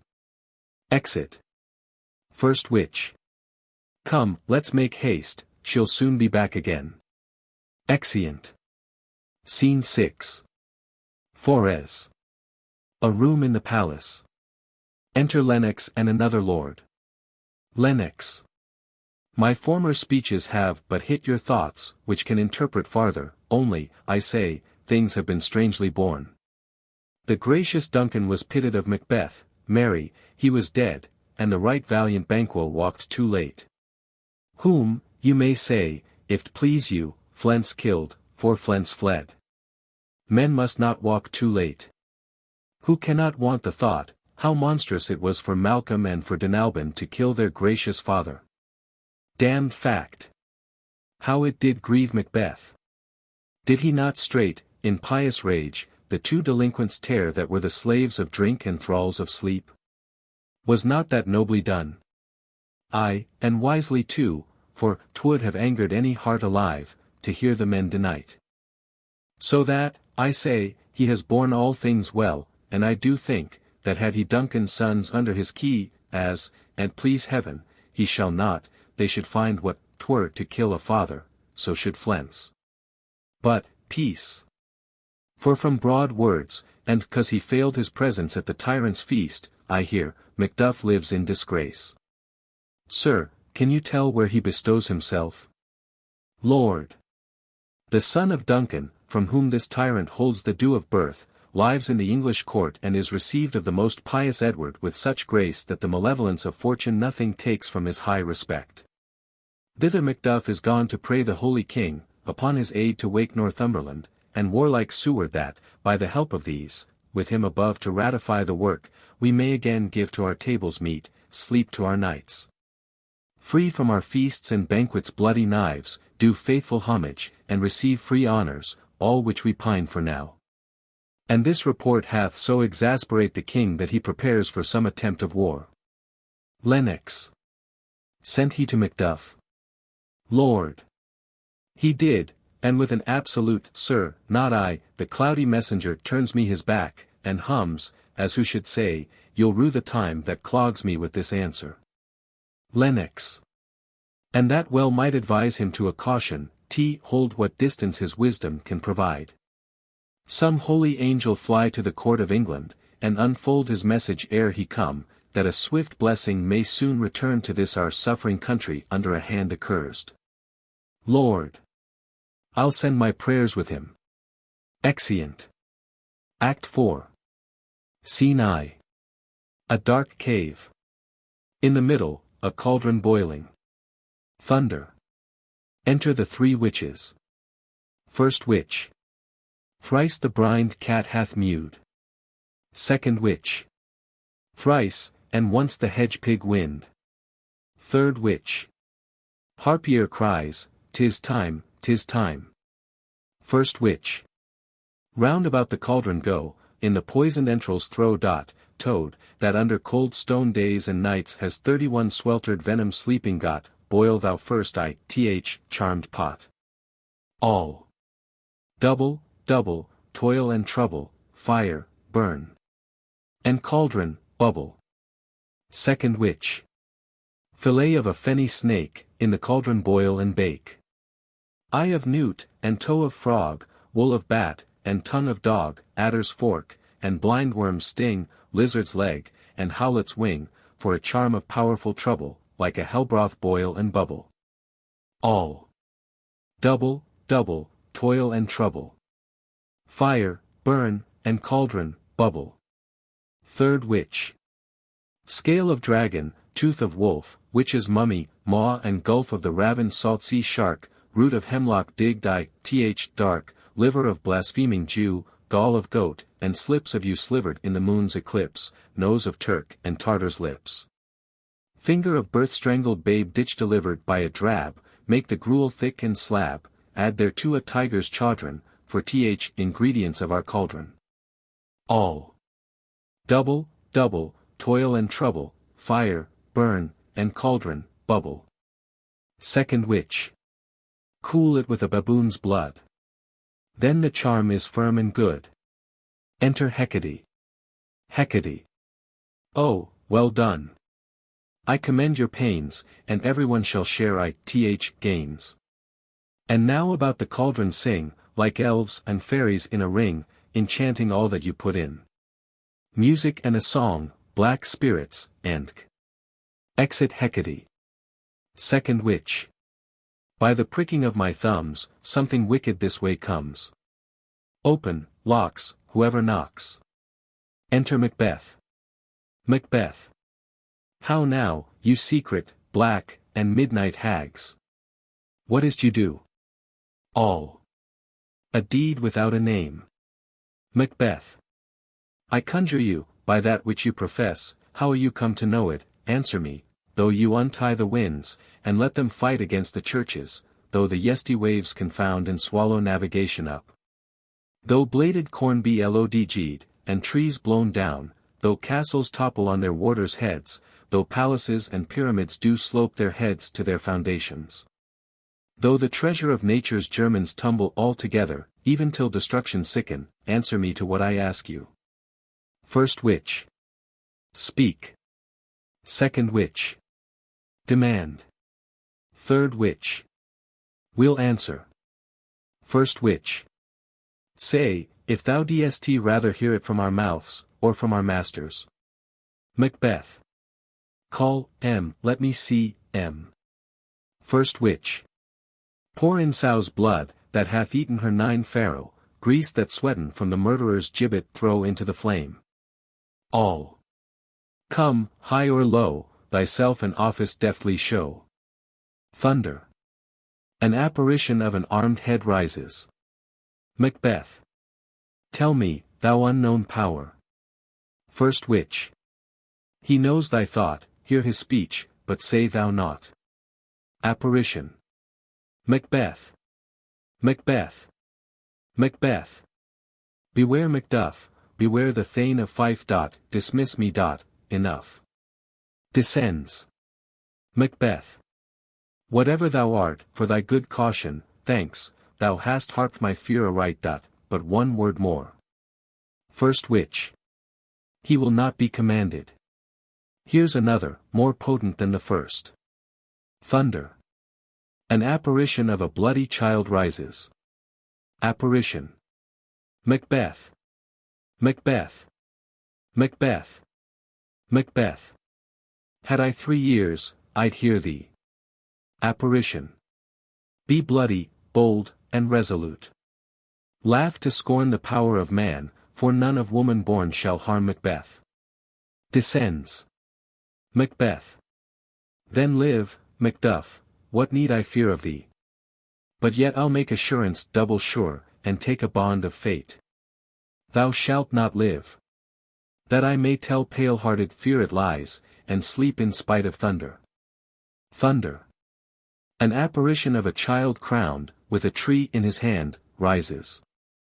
What is this, that rises like the issue of a king, and wears upon his baby brow the round and top of sovereignty? All. Listen, but speak not to't. Apparition. Be lion-mettled, proud, and take no care who chafes, who frets, or where conspirers are. Macbeth shall never vanquished be, until great Burnham wood to high Dunsinane hill shall come against him. Descends. Macbeth. That will never be. Who can impress the forest, bid the tree unfix his earthbound root? Sweet bodements, good. Rebellious head, rise never till the wood of Burnham rise, and our high-placked Macbeth shall live the lease of nature, pay his breath to time and mortal custom. Yet my heart throbs to know one thing. Tell me, if your art can tell so much, shall Banquo's issue ever reign in this kingdom? All. Seek to know no more. Macbeth. I will be satisfied, deny me this, and an eternal curse fall on you. Let me know. Why sinks that cauldron? And what noise is this? Hautboys. First witch. Show. Second witch. Show. Third witch. Show. All. Show his eyes, and grieve his heart, come like shadows, so depart. A show of 8 kings appear, and pass over in order, the last with a glass in his hand, Banquo following. Macbeth. Thou art too like the spirit of Banquo. Down. Thy crown does sear mine eyeballs, and thy hair, thou other gold-bound brow, is like the first. A third is like the former dot, filthy hags. Why do you show me this? A fourth, start, eyes. What, will the line stretch out to crack of doom? Another yet, a seventh, I'll see no more, and yet the 8th appears, who bears a glass which shows me many more, and some I see that twofold balls and treble scepters carry. Horrible sight, now I see 'tis true. For the blood-boltered Banquo smiles upon me, and points at them for his dot. What? Is this so? First witch. Aye, sir, all this is so, but why stands Macbeth thus amazedly? Come, sisters, cheer we up his sprites, and show the best of our delights. I'll charm the air to give a sound, while you perform your antic round, that this great king may kindly say, our duties did his welcome pay. Music. The witches dance, and vanish. Macbeth. Where are they? Gone. Let this pernicious hour stand I accursed in the calendar, come in, without there. Enter Lennox. Lennox. What's your grace's will? Macbeth. Saw you the weird sisters? Lennox. No, my lord. Macbeth. Came they not by you? Lennox. No, indeed, my lord. Macbeth. Infected be the air whereon they ride, and damned all those that trust them. I did hear the galloping of horse, who was't came by. Lennox. 'Tis 2 or 3, my lord, that bring you word Macduff is fled to England. Macbeth. Fled to England. Lennox. Aye, my good lord. Macbeth. Time, thou anticipat'st my dread exploits, the flighty purpose never is o'ertook unless the deed go with it. From this moment the very firstlings of my heart shall be the firstlings of my hand. And even now, to crown my thoughts with acts, be it thought and done, the castle of Macduff I will surprise, seize upon Fife. Give to th sword his wife, his babes, and all unfortunate souls that trace him in his line. No boasting like a fool, this deed I'll do before this purpose cool, but no more sights, where are these gentlemen? Come, bring me where they are. Exeunt. Scene 2. Fife. A room in Macduff's castle. Enter Lady Macduff, her son and Ross. Lady Macduff. What had he done, to make him fly the land? Ross. You must have patience, madam.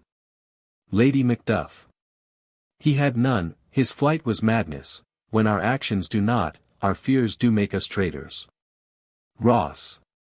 You know not whether it was his wisdom or his fear.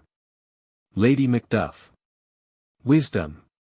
To leave his wife, to leave his babes, his mansion, and his titles, in a place from whence himself does fly.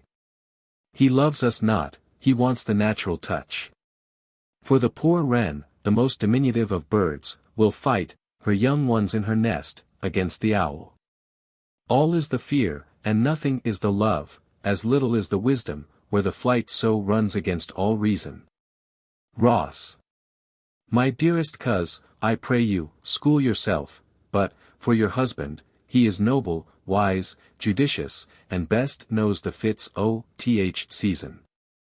I dare not speak much further, but cruel are the times, when we are traitors, and do not know ourselves. When we hold rumour from what we fear, yet know not what we fear, but float upon a wild and violent sea each way and move, I take my leave of you, shall not be long but I'll be here again. Things at the worst will cease, or else climb upward to what they were before. My pretty cousin, blessing upon you. Lady Macduff. Fathered he is, and yet he's fatherless. Ross. I am so much a fool, should I stay longer, it would be my disgrace and your discomfort, I take my leave at once. Exit. Lady Macduff. Sirrah, your father's dead. And what will you do now? How will you live? Son. As birds do, mother. Lady Macduff. What, with worms and flies? Son. With what I get, I mean, and so do they. Lady Macduff. Poor bird. Thou dst never fear the net nor lime, the pitfall or the gin. Son. Why should I, mother? Poor birds, they are not set for. My father is not dead, for all your saying. Lady Macduff. Yes, he is dead, how wilt thou do for a father? Son. Nay, how will you do for a husband? Lady Macduff. Why, I can buy me 20 at any market. Son. Then you'll buy them to sell again. Lady Macduff. Thou speak'st with all thy wit, and yet, faith, with wit enough for thee. Son. Was my father a traitor, mother? Lady Macduff. Aye, that he was. Son. What is a traitor? Lady Macduff. Why, one that swears and lies. Son. And be all traitors that do so? Lady Macduff. Every one that does so is a traitor, and must be hanged. Son. And must they all be hanged that swear and lie? Lady Macduff. Every one. Son. Who must hang them? Lady Macduff. Why, the honest men. Son. Then the liars and swearers are fools, for there are liars and swearers enow to beat the honest men and hang up them. Lady Macduff. Now, God help thee, poor monkey. But how wilt thou do for a father? Son. If he were dead, you'ld weep for him, if you would not, it were a good sign that I should quickly have a new father. Lady Macduff. Poor prattler, how thou talk'st. Enter a messenger. Messenger. Bless you, fair dame. I am not to you known, though in your state of honor I am perfect. I doubt some danger does approach you nearly, if you will take a homely man's advice, be not found here, hence, with your little ones. To fright you thus, methinks, I am too savage. To do worse to you were fell cruelty, which is too nigh your person. Heaven preserve you. I dare abide no longer. Exit. Lady Macbeth. Whither should I fly? I have done no harm. But I remember now I am in this earthly world, where to do harm is often laudable, to do good sometime accounted dangerous folly. Why then, alas, do I put up that womanly defense, to say I have done no harm? What are these faces? Enter murderers. First murderer. Where is your husband? Lady Macbeth. I hope, in no place so unsanctified where such as thou mayst find him. First murderer. He's a traitor. Son. Thou least, thou shag-eared villain. First murderer. What, you egg? Stabbing him. Young fry of treachery. Son. He has killed me, mother, run away, I pray you. Dies. Exit Lady Macbeth, crying, murder, and pursued by the murderers. Scene 3. England. Before the king's palace. Enter Malcolm and Macbeth. Malcolm. Let us seek out some desolate shade and there weep our sad bosoms empty. Macbeth. Let us rather hold fast the mortal sword, and, like good men, bestride our downfall and birthdom. Each new morn new widows howl, new orphans cry. New sorrows strike heaven on the face, that it resounds as if it felt with Scotland, and yelled out like syllable of dolour. Malcolm. What I believe, I'll wail, what no, believe, and what I can redress, as I shall find the time to friend, I will. What you have spoke, it may be so, perchance. This tyrant, whose sole name blisters our tongues, was once thought honest, you have loved him well, he hath not touched you yet. I am young, but something you may deserve of him through me. And wisdom to offer up a weak, poor, innocent lamb to appease an angry God. Macbeth. I am not treacherous. Malcolm. But Macbeth is. A good and virtuous nature may recoil in an imperial charge. But I shall crave your pardon. That which you are, my thoughts cannot transpose. Angels are bright still, though the brightest fell, though all things foul would wear the brows of grace, yet grace must still look so. Macbeth. I have lost my hopes. Malcolm. Perchance even there where I did find my doubts. Why in that rawness left you wife and child, those precious motives, those strong knots of love, without leave-taking, I pray you, let not my jealousies be your dishonours, but mine own safeties. You may be rightly just, whatever I shall think. Macbeth. Bleed, bleed, poor country. Great tyranny, lay thou thy bases sure, for goodness dare not check thee. Where thou thy wrongs, the title is afeard. Fare thee well, Lord, would not be the villain that thou think'st for the whole space that's in the tyrant's grasp and the rich East to boot. Malcolm. Be not offended, I speak not as in absolute fear of you. I think our country sinks beneath the yoke, it weeps, it bleeds, and each new day a gash is added to her wounds. I think, withal, there would be hands uplifted in my right. And here, from gracious England, have I offer of goodly thousands, but, for all this, when I shall tread upon the tyrant's head, or wear it on my sword, yet my poor country shall have more vices than it had before, more suffer. And more sundry ways than ever, by him that shall succeed. Macbeth. What should he be? Malcolm. It is myself I mean, in whom I know all the particulars of vice so grafted that, when they shall be opened, black Macbeth will seem as pure as snow. And the poor state esteem him as a lamb, being compared with my confineless harms. Macbeth. Not in the legions of horrid hell can come a devil more damned in evils to top Macbeth. Malcolm. I grant him bloody, luxurious, avaricious, false, deceitful, sudden, malicious, smacking of every sin that has a name, but there's no bottom, none, in my voluptuousness, your wives, your daughters, your matrons, and your maids. Could not fill up the cistern of my lust. And my desire all continent impediments would o'erbear, that did oppose my will, better Macbeth than such an one to reign. Macduff. Boundless intemperance in nature is a tyranny. It hath been untimely emptying of the happy throne, and fall of many kings.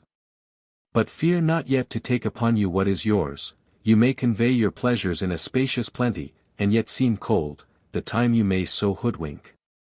We have willing dames enough, there cannot be that vulture in you, to devour so many as will to greatness dedicate themselves, finding it so inclined. Malcolm. With this there grows in my most ill-compassed affection such a staunchless avarice, that, were I king, I should cut off the nobles for their lands. Desire his jewels, and this other's house, and my more having would be as a sauce to make me hunger more, that I should forge quarrels unjust against the good and loyal, destroying them for wealth.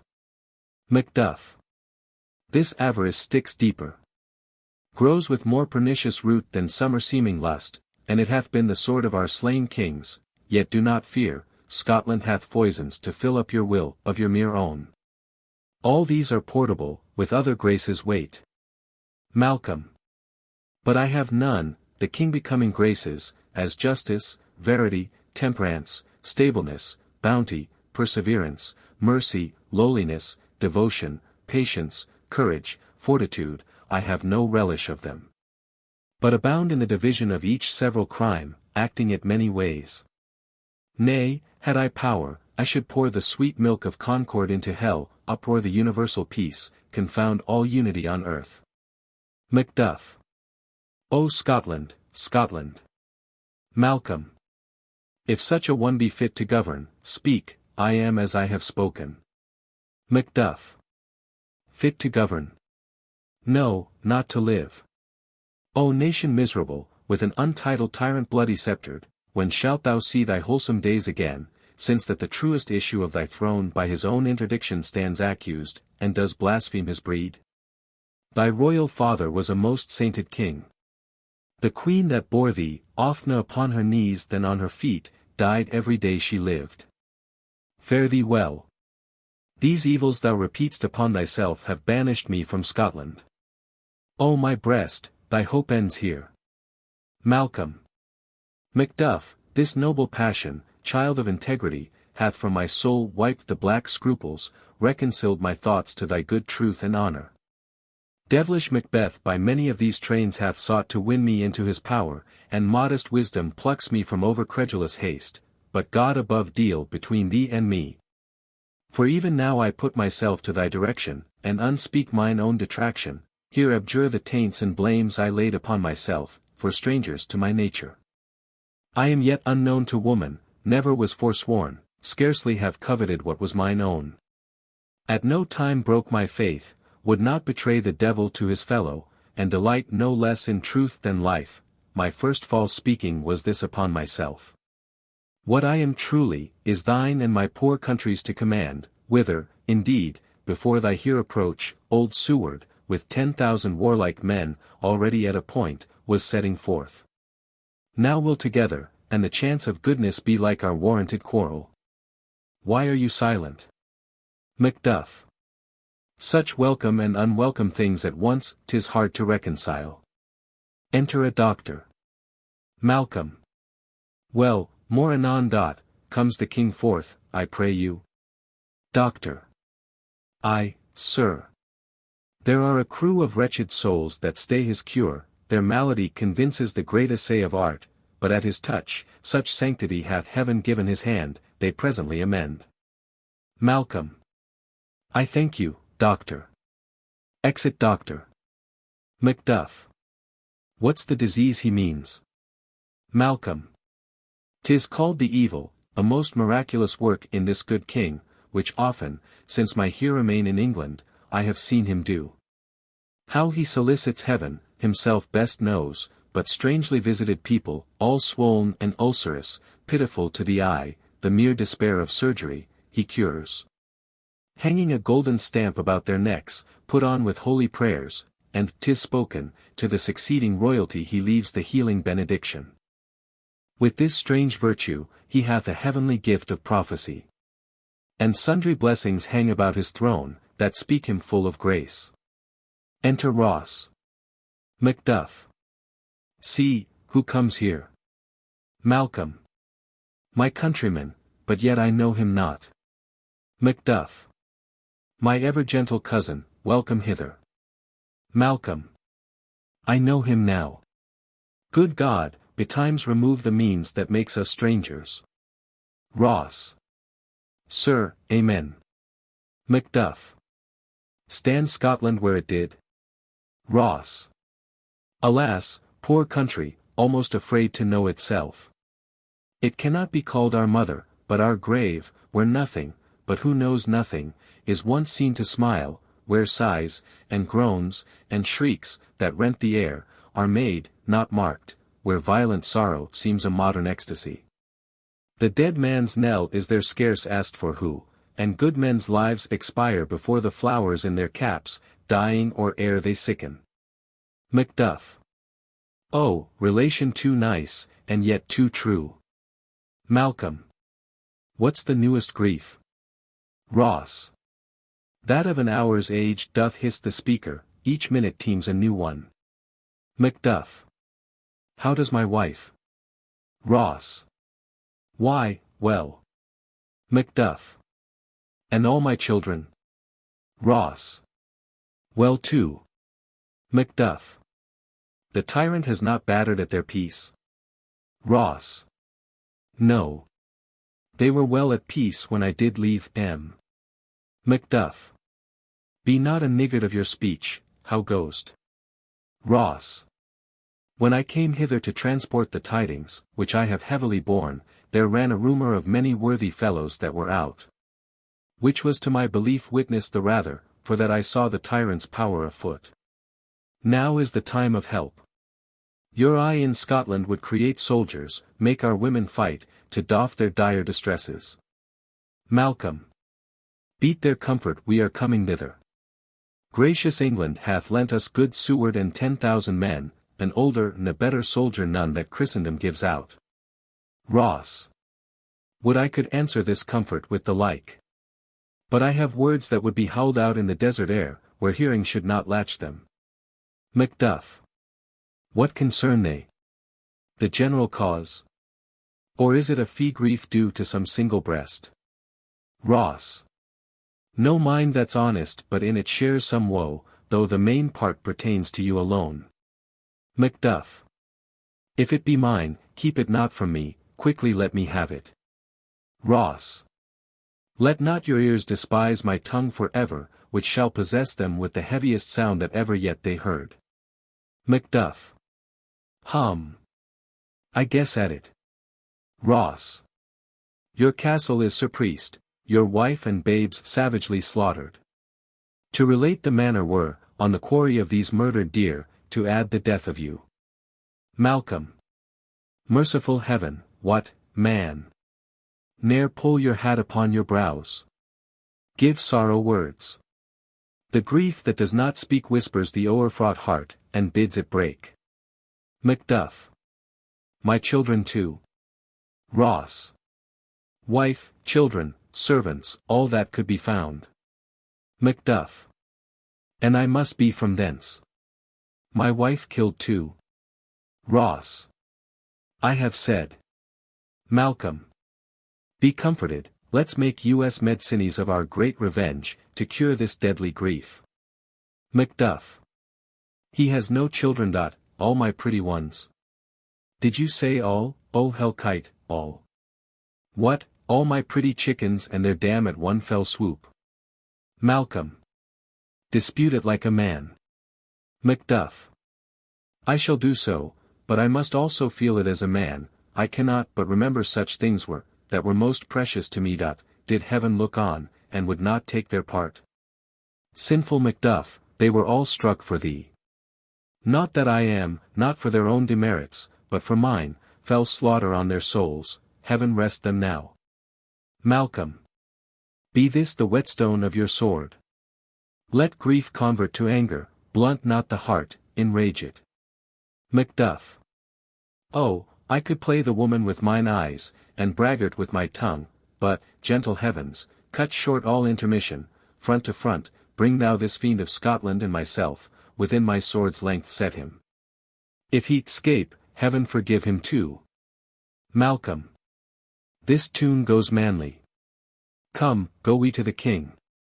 Our power is ready, our lack is nothing but our leave. Macbeth is ripe for shaking, and the powers above put on their instruments.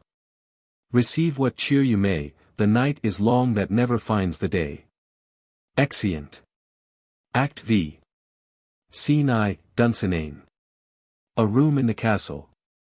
Enter a doctor of physic and a waiting gentlewoman. Doctor. I have 2 nights watched with you, but can perceive no truth in your report. When was it she last walked? Gentlewoman. Since his majesty went into the field, I have seen her rise from her bed, throw her nightgown upon her, unlock her closet, take forth paper, fold it, write upon't, read it, afterward seal it, and again return to bed. Yet all this while in a most fast sleep. Doctor. A great perturbation in nature, to receive at once the benefit of sleep, and do the effects of watching. In this slumbery agitation, besides her walking and other actual performances, what, at any time, have you heard her say? Gentlewoman. That, sir, which I will not report after her. Doctor. You may to me, and 'tis most meet you should. Gentlewoman. Neither to you nor anyone, having no witness to confirm my speech. Enter Lady Macbeth with a taper. Lo you, here she comes.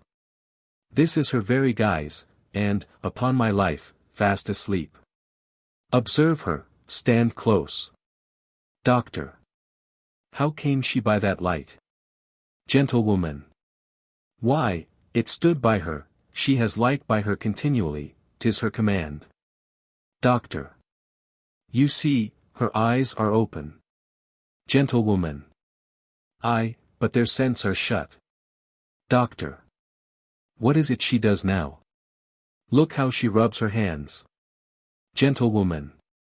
It is an accustomed action with her, to seem thus washing her hands. I have known her continue in this a quarter of an hour. Lady Macbeth. Yet here's a spot. Doctor. Hark, she speaks. I will set down what comes from her, to satisfy my remembrance the more strongly. Lady Macbeth. Out, damned spot. Out, I say. 1, 2. Why, then, 'tis time to do't. Hell is murky. Fie, my lord, fie. A soldier, and afeard? What need we fear who knows it, when none can call our power to account?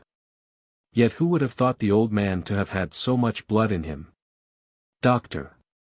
Do you mark that? Lady Macbeth. The Thane of Fife had a wife.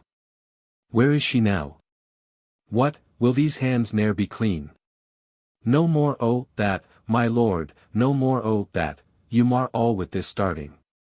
Doctor. Go to. You have known what you should not. Gentlewoman. She has spoke what she should not, I am sure of that, heaven knows what she has known. Lady Macbeth.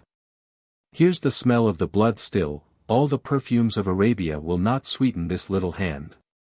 Oh, oh, oh. Doctor. What a sigh is there. The heart is sorely charged. Gentlewoman.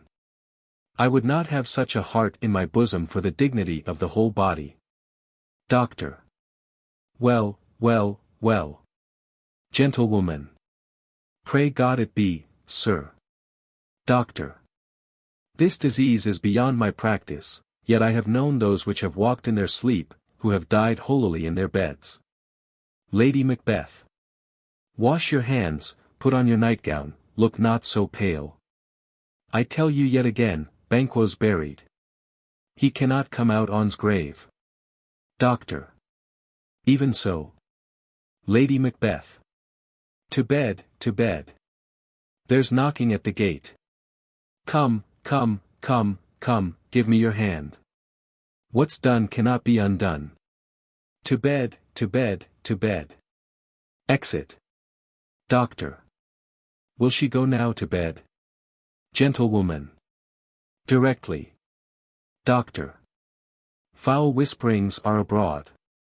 Unnatural deeds do breed unnatural troubles, infected minds to their deaf pillows will discharge their secrets. More needs she the divine than the physician. God, God, forgive us all. Look after her, remove from her the means of all annoyance, and still keep eyes upon her. So, good night, my mind she has mated, and amazed my sight. I think, but dare not speak. Gentlewoman. Good night, good doctor. Exeunt. Scene 2. The country near Dunsinane. Enter, with drum and colours Menteith, Caithness, Angus, Lennox and soldiers. Menteith. The English power is near, led on by Malcolm, his uncle Seward, and the good Macduff. Revenges burn in them. For their dear causes would to the bleeding and the grim alarm excite the mortified man. Angus. Near Burnham Wood shall we well meet them. That way are they coming. Caithness. Who knows if Dunalban be with his brother? Lennox. For certain, sir, he is not. I have a file of all the gentry, there is Seward's son and many unrough youths, that even now protest their first of manhood. Menteith. What does the tyrant? Caithness. Great Dunsinane he strongly fortifies. Some say he's mad, others, that lesser hate him, do call it valiant fury, but, for certain, he cannot buckle his distempered cause within the belt of rule. Angus. Now does he feel his secret murders sticking on his hands. Now minutely revolts upbraid his faith breach, those he commands move only in command, nothing in love, now does he feel his title hang loose about him, like a giant's robe upon a dwarfish thief. Menteith. Who, then, shall blame his pestered senses to recoil and start, when all that is within him does condemn itself for being there? Caithness. Well, march we on, to give obedience where 'tis truly out, meet we the Medicine of the sickly wheel. And with him pour we, in our country's purge, each drop of us. Lennox. Or so much as it needs to do the sovereign flower, and drown the weeds. Make we our march towards Burnham. Exeunt, marching. Scene 3. Dunsinane. A room in the castle. Enter Macbeth, doctor and attendants. Macbeth. Bring me no more reports, let them fly all, till Burnham would remove to Dunsinane I cannot taint with fear. What's the boy Malcolm? Was he not born of woman? The spirits that know all mortal consequences have pronounced me thus, fear not, Macbeth, no man that's born of woman shall e'er have power upon thee. Then fly, false thanes, and mingle with the English epicures, the mind I sway by, and the heart I bear, shall never sag with doubt nor shake with fear. Enter a servant. The devil damn thee black, thou creme-facete loon. Where got'st thou that goose look? Servant.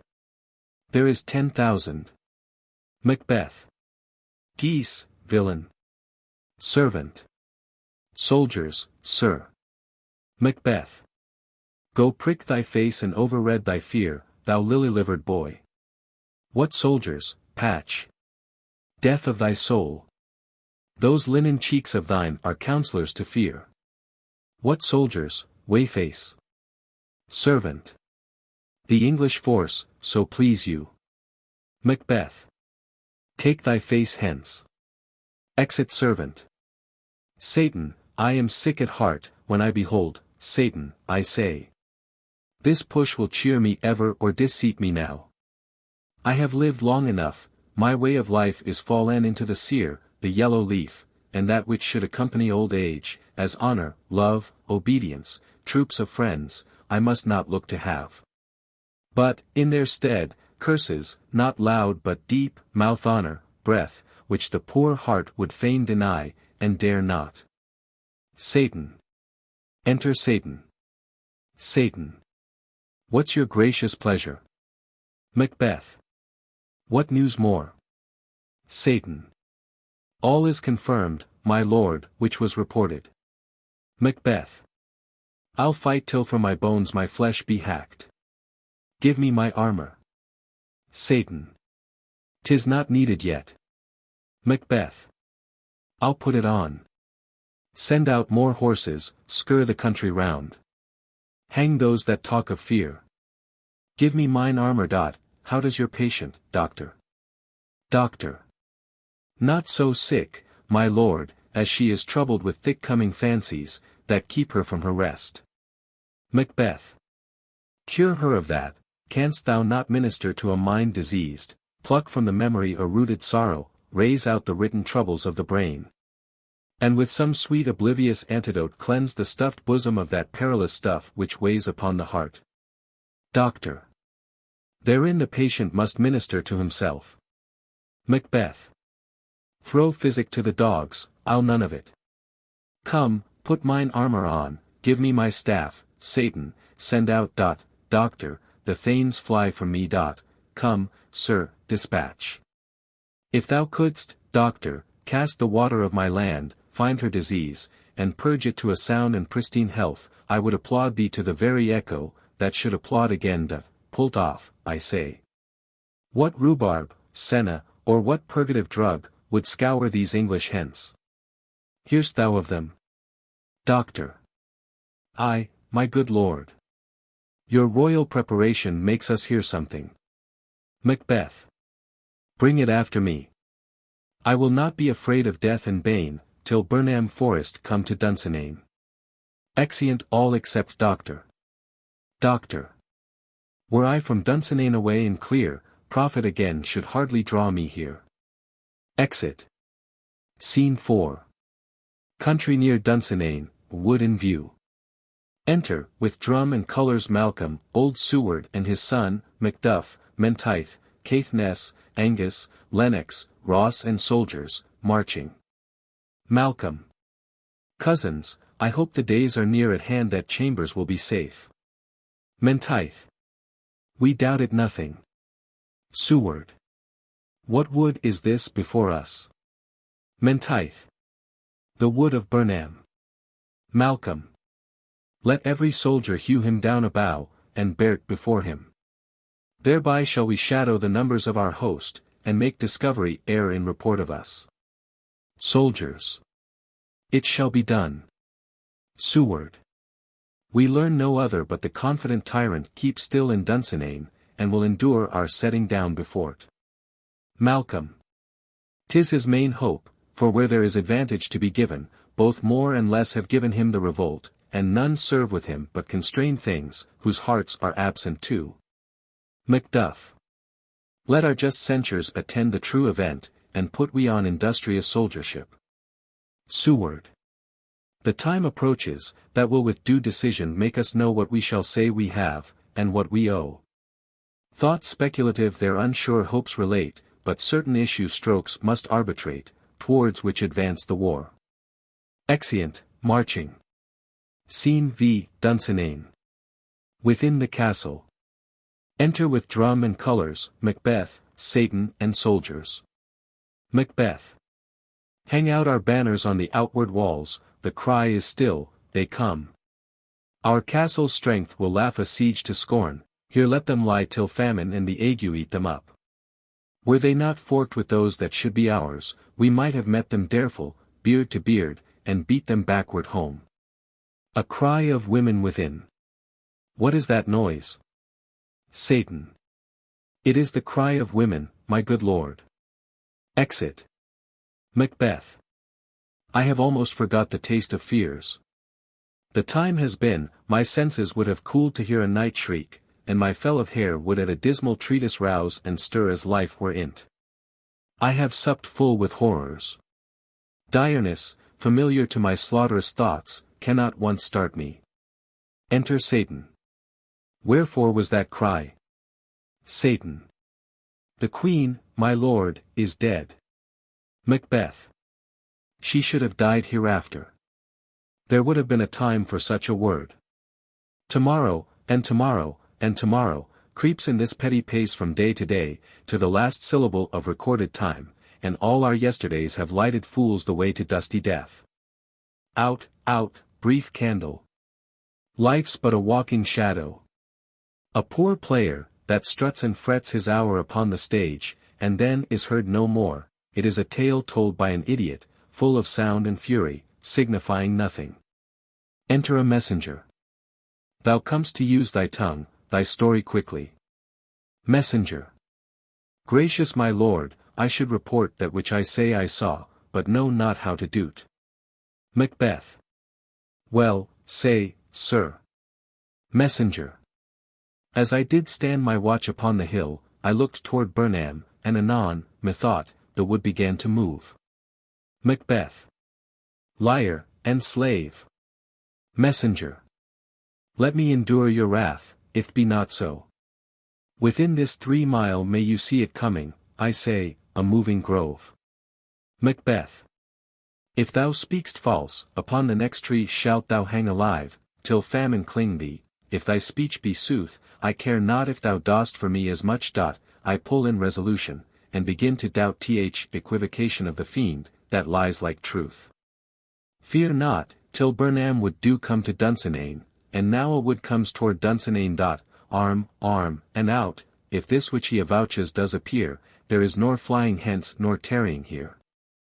I gin to be aweary of the sun, and wish th estate th world were now undone. Ring the alarum bell, blow, wind. Come, rack. At least we'll die with harness on our back. Exeunt. Scene 6. The same. A plain before the castle. Enter, with drum and colours, Malcolm, old Seward, Macduff and their army, with bows. Malcolm.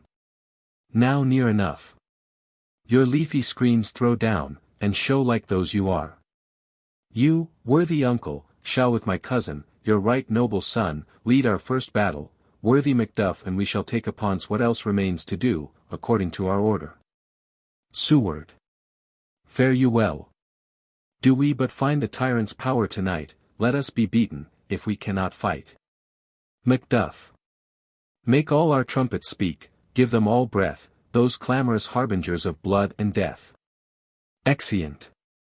Scene 7. The same. Another part of the plain. Alarums. Enter Macbeth. Macbeth. They have tied me to a stake. I cannot fly, but, bear-like I must fight the course. What's he that was not born of woman? Such a one am I to fear, or none. Enter young Seward. Young Seward. What is thy name? Macbeth. Thou lt be afraid to hear it. Young Seward. No, though thou call'st thyself a hotter name than any is in hell. Macbeth. My name's Macbeth. Young Seward. The devil himself could not pronounce a title more hateful to mine ear. Macbeth. No, nor more fearful. Young Seward. Thou least, abhorred tyrant. With my sword I'll prove the lie thou speak'st. They fight, and young Seward is slain. Macbeth. Thou wast born of woman. But swords I smile at, weapons laugh to scorn, brandished by man that's of a woman born.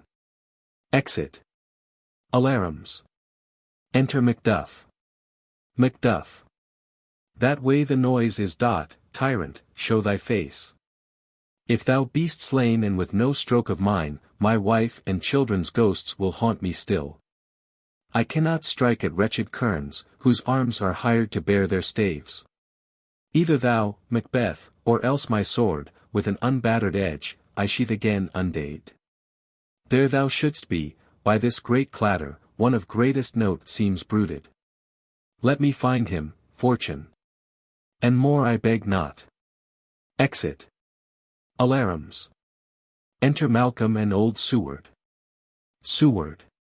This way, my lord, the castle's gently rendered, the tyrant's people on both sides do fight, the noble thanes do bravely in the war, the day almost itself professes yours, and little is to do. Malcolm. We have met with foes that strike beside us. Seward. Enter, sir, the castle. Exeunt. Alarums. Scene 8. The same. Another part of the field. Enter Macbeth. Macbeth. Why should I play the Roman fool, and die on mine own sword? Whiles I see lives, the gashes do better upon them. Enter Macduff. Macduff. Turn, hellhound, turn. Macbeth. Of all men else I have avoided thee, but get thee back, my soul is too much charged with blood of thine already. Macduff. I have no words. My voice is in my sword, thou bloodier villain than terms can give thee out. They fight. Macbeth. Thou losest labour, as easy mayst thou the entrenchant air with thy keen sword impress, as make me bleed, let fall thy blade on vulnerable crests. I bear a charmed life, which must not yield to one of woman born. Macduff. Despair thy charm, and let the angel whom thou still hast served tell thee, Macduff was from his mother's womb untimely ripped. Macbeth. Accursed be that tongue that tells me so, for it hath cowed my better part of man. And be these juggling fiends no more believed, that palter with us in a double sense, that keep the word of promise to our ear, and break it to our hope. I'll not fight with thee. Macduff. Then yield thee, coward, and live to be the show and gaze time. We'll have thee, as our rarer monsters are, painted upon a pole, and under it, here may you see the tyrant. Macbeth. I will not yield, to kiss the ground before young Malcolm's feet, and to be baited with the rabble's curse. Though Burnham would be come to Dunsinane, and thou opposed, being of no woman born, yet I will try the last. Before my body I throw my warlike shield, lay on, Macduff. And damned be him that first cries, hold, enough. Exeunt fighting. Alarums. Retreat. Flourish. Enter, with drum and colours, Malcolm, old Seward, Ross, thanes and soldiers. Malcolm. I would the friends we miss were safe arrived. Seward. Some must go off, and yet, by these I see, so great a day as this is cheaply bought. Malcolm. Macduff is missing, and your noble son. Ross. Your son, my lord, has paid a soldier's debt, he only lived but till he was a man, the which no sooner had his prowess confirmed in the unshrinking station where he fought, but like a man he died. Seward. Then he is dead. Fleance. Aye, and brought off the field. Your cause of sorrow must not be measured by his worth, for then it hath no end. Seward. Had he his hurts before? Ross. Aye, on the front. Seward. Why then, God's soldier be he. Had I as many sons as I have hairs, I would not wish them to a fairer death, and so his knell is knolled. Malcolm. He's worth more sorrow, and that I'll spend for him. Seward. He's worth no more. They say he parted well and paid his score, and so, God be with him, here comes newer comfort. Enter Macduff with Macbeth's head. Macduff. Hail, King, for so thou art. Behold, where stands usurper's cursed head, the time is free. I see thee compassed with thy kingdom's pearl, that speak my salutation in their minds, whose voices I desire aloud with mine, hail, King of Scotland. All. Hail, King of Scotland. Flourish. Malcolm. We shall not spend a large expense of time before we reckon with your several loves, and make us even with you. My thanes and kinsmen, henceforth be earls, the first that ever Scotland Indiana such an honour nommed. What's more to do, which would be planted newly with the time, as calling home our exiled friends abroad, that fled the snares of watchful tyranny. Producing forth the cruel ministers of this dead butcher, and his fiend-like queen, who, as 'tis thought, by self and violent hands took off her life. This, and what needful else that calls upon us, by the grace of grace, we will perform in measure, time, and place. So thanks to all at once, and to each one, whom we invite to see us crowned at Scone. Flourish. Exeunt.